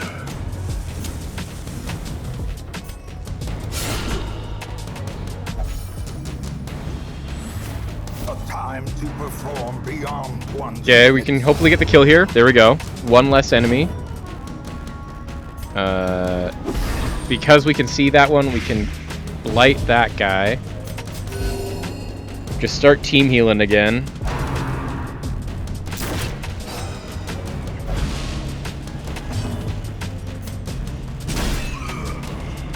Stun? Nope, didn't get the stun.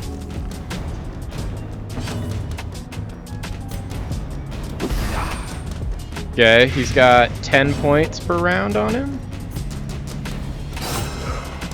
Get some bleed. Big heals here now. We just got to get him back up. Everyone else is a little bit hurt, but he's really hurt. Okay, we'll take a shifts in the night moment for sure.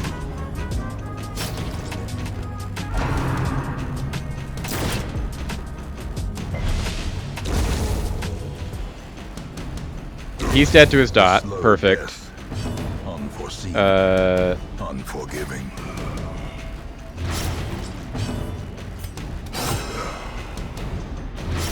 Dead to his dot. Heal everybody up. Wounds of war can be healed, but never hidden. Heal some stress. There we go. That's a big stress heal. Weapon that cuts on its own.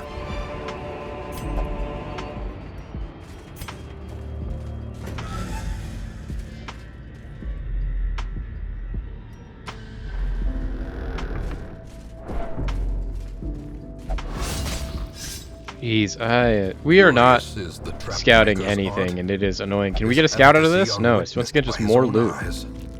We don't need loot.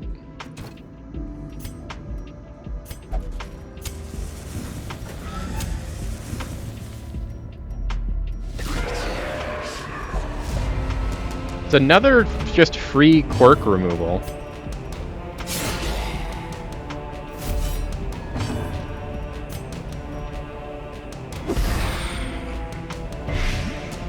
Unfortunate. A momentary Big heals. Big heals.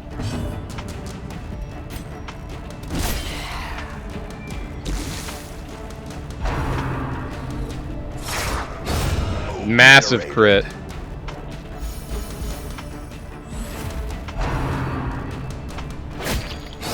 Nice damage. If he can also attack here. Big dodge. Big dodge. Okay. There we go. Killed two things round one. And we get to go first, so we get to get rid of this bleed. 13 is huge. She can take the stress. She's got so much room for stress.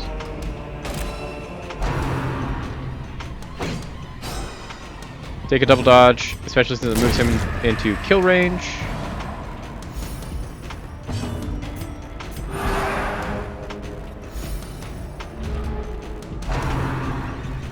Dodge? Nope. Okay. 64 stress. Heal everybody. Compassion is a rarity in the fevered pitch of battle. 13 damage.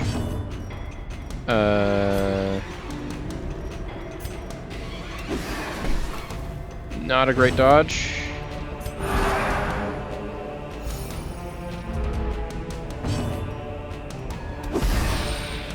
Nice. Ooh, perfect. No, we missed.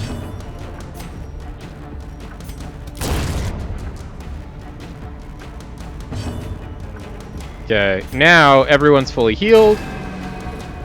Bad. Can we kill you? Why? We literally missed every attack. Okay, we got there eventually. grab that. Once again, Reynold, get rid of some of your bad quirks. Tuckered Out is good to get rid of. Slow Draw. Slow Draw is really the one that we'd like, but...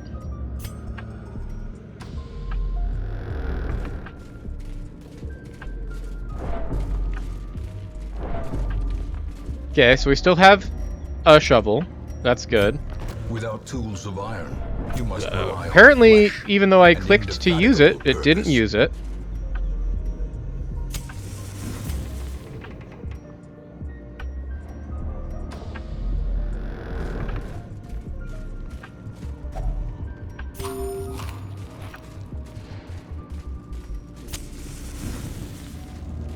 No matter what, we are resting in this room.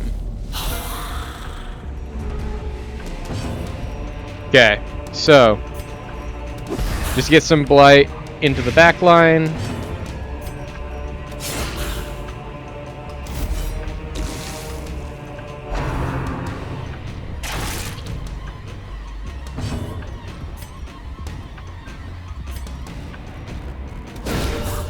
Done? There we go. So the bone enemies at this level have not changed at all. They are the same bone enemies, but there are now different bone enemies that can come in. There are bone generals, there are bone shield walls, so there's just like, there's more variety of bone enemies that can be spawned in.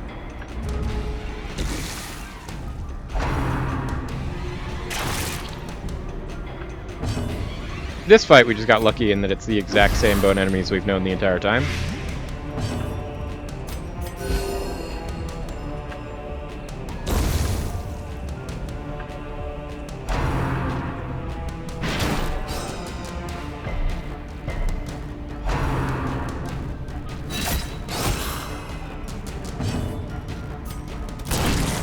Big damage to the shield wall.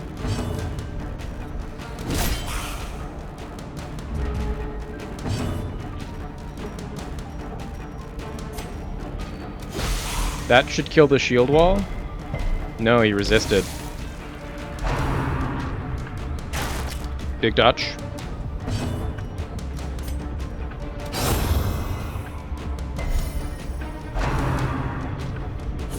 Ooh, that's bad. That's a real bad crit. About to break. That's a huge crit return, though. Whew. This is like a constant back and forth between we're so back and we're so gone.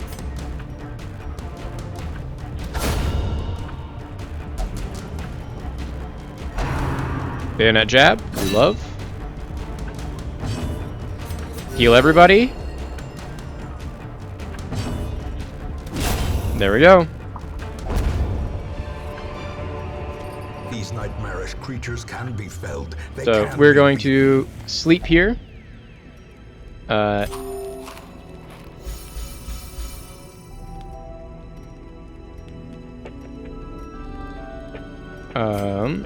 We will bandit sense and clean guns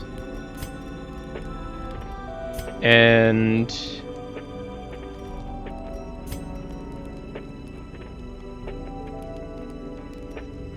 pray.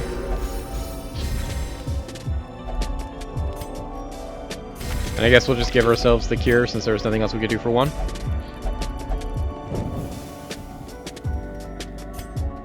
So we have proceeded to not scout this entire dungeon.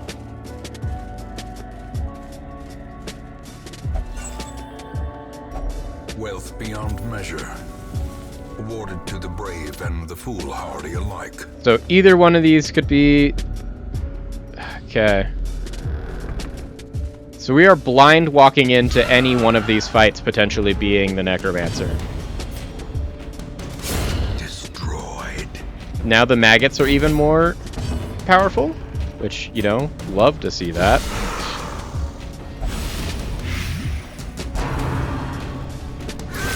Such a 10 damage from a maggot and it can stun now?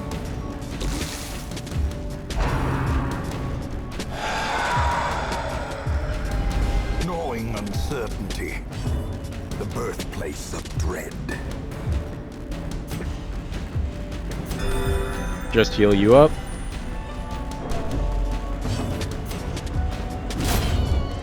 Okay, maggots are dead. Now we just have to get through this ghoul. Can we please stun you, ghoul? No, resisted the stun.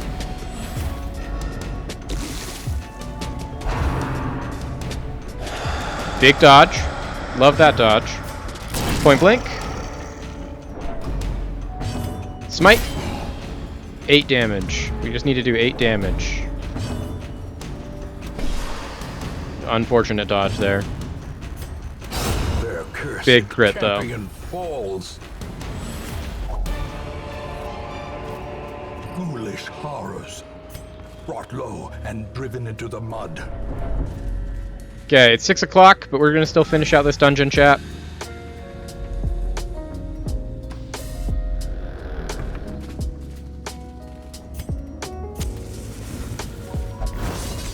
Massive dodge on this trap.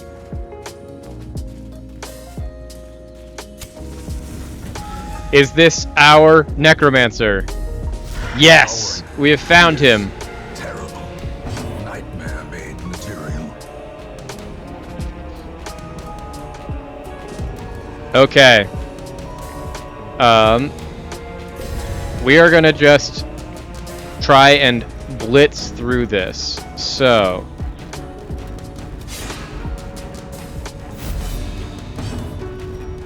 Get some blight. We have 215 HP to work through. Otherwise, this guy is essentially the same as all the other ones we fought. Cecil, please, positive proc. Selfish it is. Self-preservation is paramount at any cost.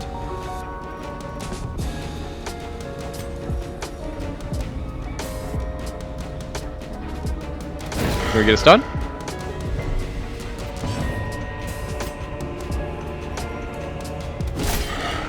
Necromancer Lord.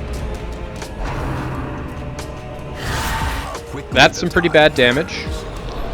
Okay, so Bone Generals are the most horrible thing for them to proc into. But we have Plague Grenades for this reason, since we're just trying to stack damage here as much as possible. Divine Comfort, everybody.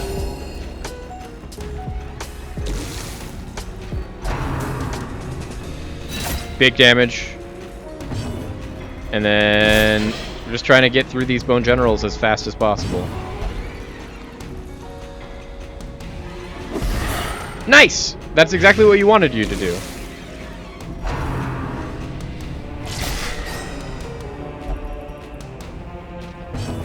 We just keep everyone healed up. That's our job here as the Vestal. Just keep spamming heal.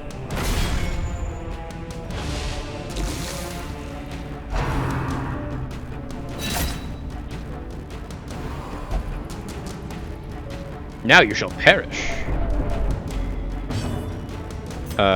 You can just shoot him. Masterfully executed. And we will take that.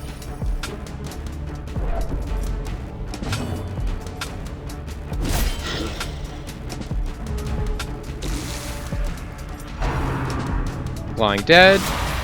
Nice. It does way more manageable damage when they don't crit me. Holy water, just to keep us good. Grenade. We got 15 per round stacked on the Necromancer right now. Impressive. Heal. It's a low roll on the heal, but every little bit matters.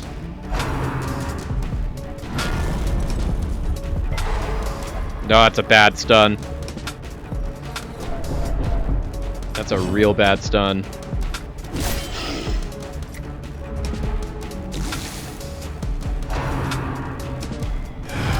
Okay, that's going to be stress damage for everyone. Can we get a good proc on Bosanquet? No, Bosanquet also selfish. The bulwarks of the mind have fallen.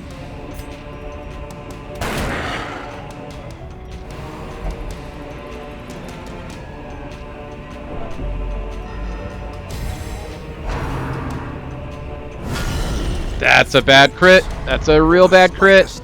focus and concentration.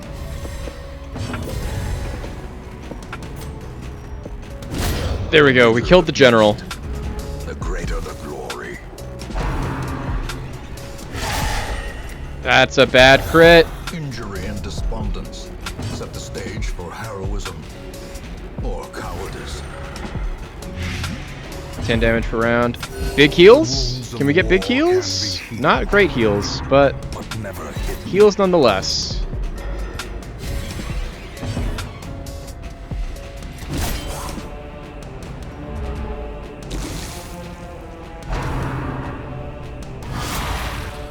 Cecil's on death's door. Now the true test. Hold fast or expire.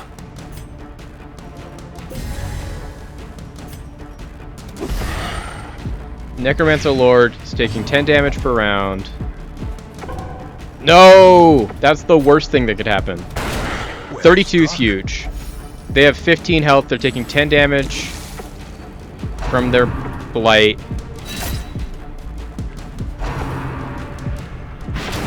We'll take both of those. We'll take both of those. I don't like that he's been positioned there. Let us heal you so you're not on death's door anymore.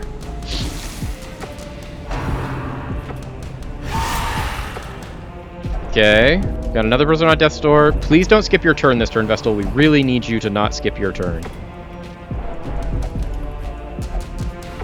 Torment, please, positive. No, abusive.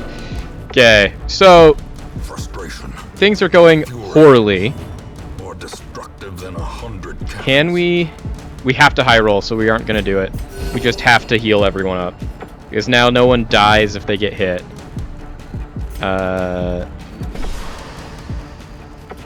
The Necromancer is also dead to its blight proc. Mortality clarified in a single strike. Reynauld is courageous, though. There we go, Reynauld.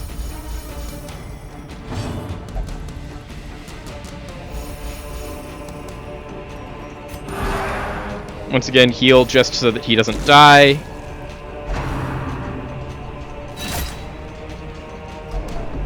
Teetering on the brink, facing the abyss. Okay, perfect. No one should die. A hand's breadth becoming unwound. And we have won. The Necromancer is dead. Everyone is on death's door. The stress is through the roof. But Success so clearly in view. Or is it merely a trick of the light? I'll take this blueprint. Take this move charm. Take this other move charm. And let's go home.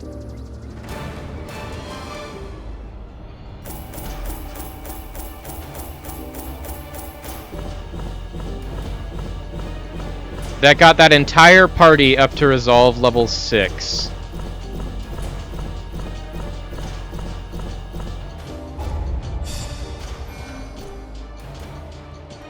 Reynauld swapped in his thick-blooded for fast healer and got satinophobia. And then we got Unholy Slayer instead of spiritual and bad humors, which means that we need to get her cured. The poor caretaker. I fear his long-standing duties here have affected him. The caretaker is starting to go crazy. Now we have to defeat so we have defeated the first of our bosses in the final string of bosses. We have our first party of heroes that are level 6. All in all, this has been a stream of all time. Thank you for those of you that did show up. I have been noticing some weird performance issues on my end as well today that I'm hoping to address going forward. So I think it might be the first instance of us having issues because of us streaming and recording locally at the same time. And so it might mean that we might not have the ability to do that on Thursdays going forward. But I thank you all anyways. This has been a wonderful experience. This has been a wonderful time. I need to get off right now though, because I am definitely definitely sick, and I need to get better at that. But till then, thank you all for coming. I have once again been your humble host, Sam. This has been the Jank Drawer. Take care of each other and stay excellent.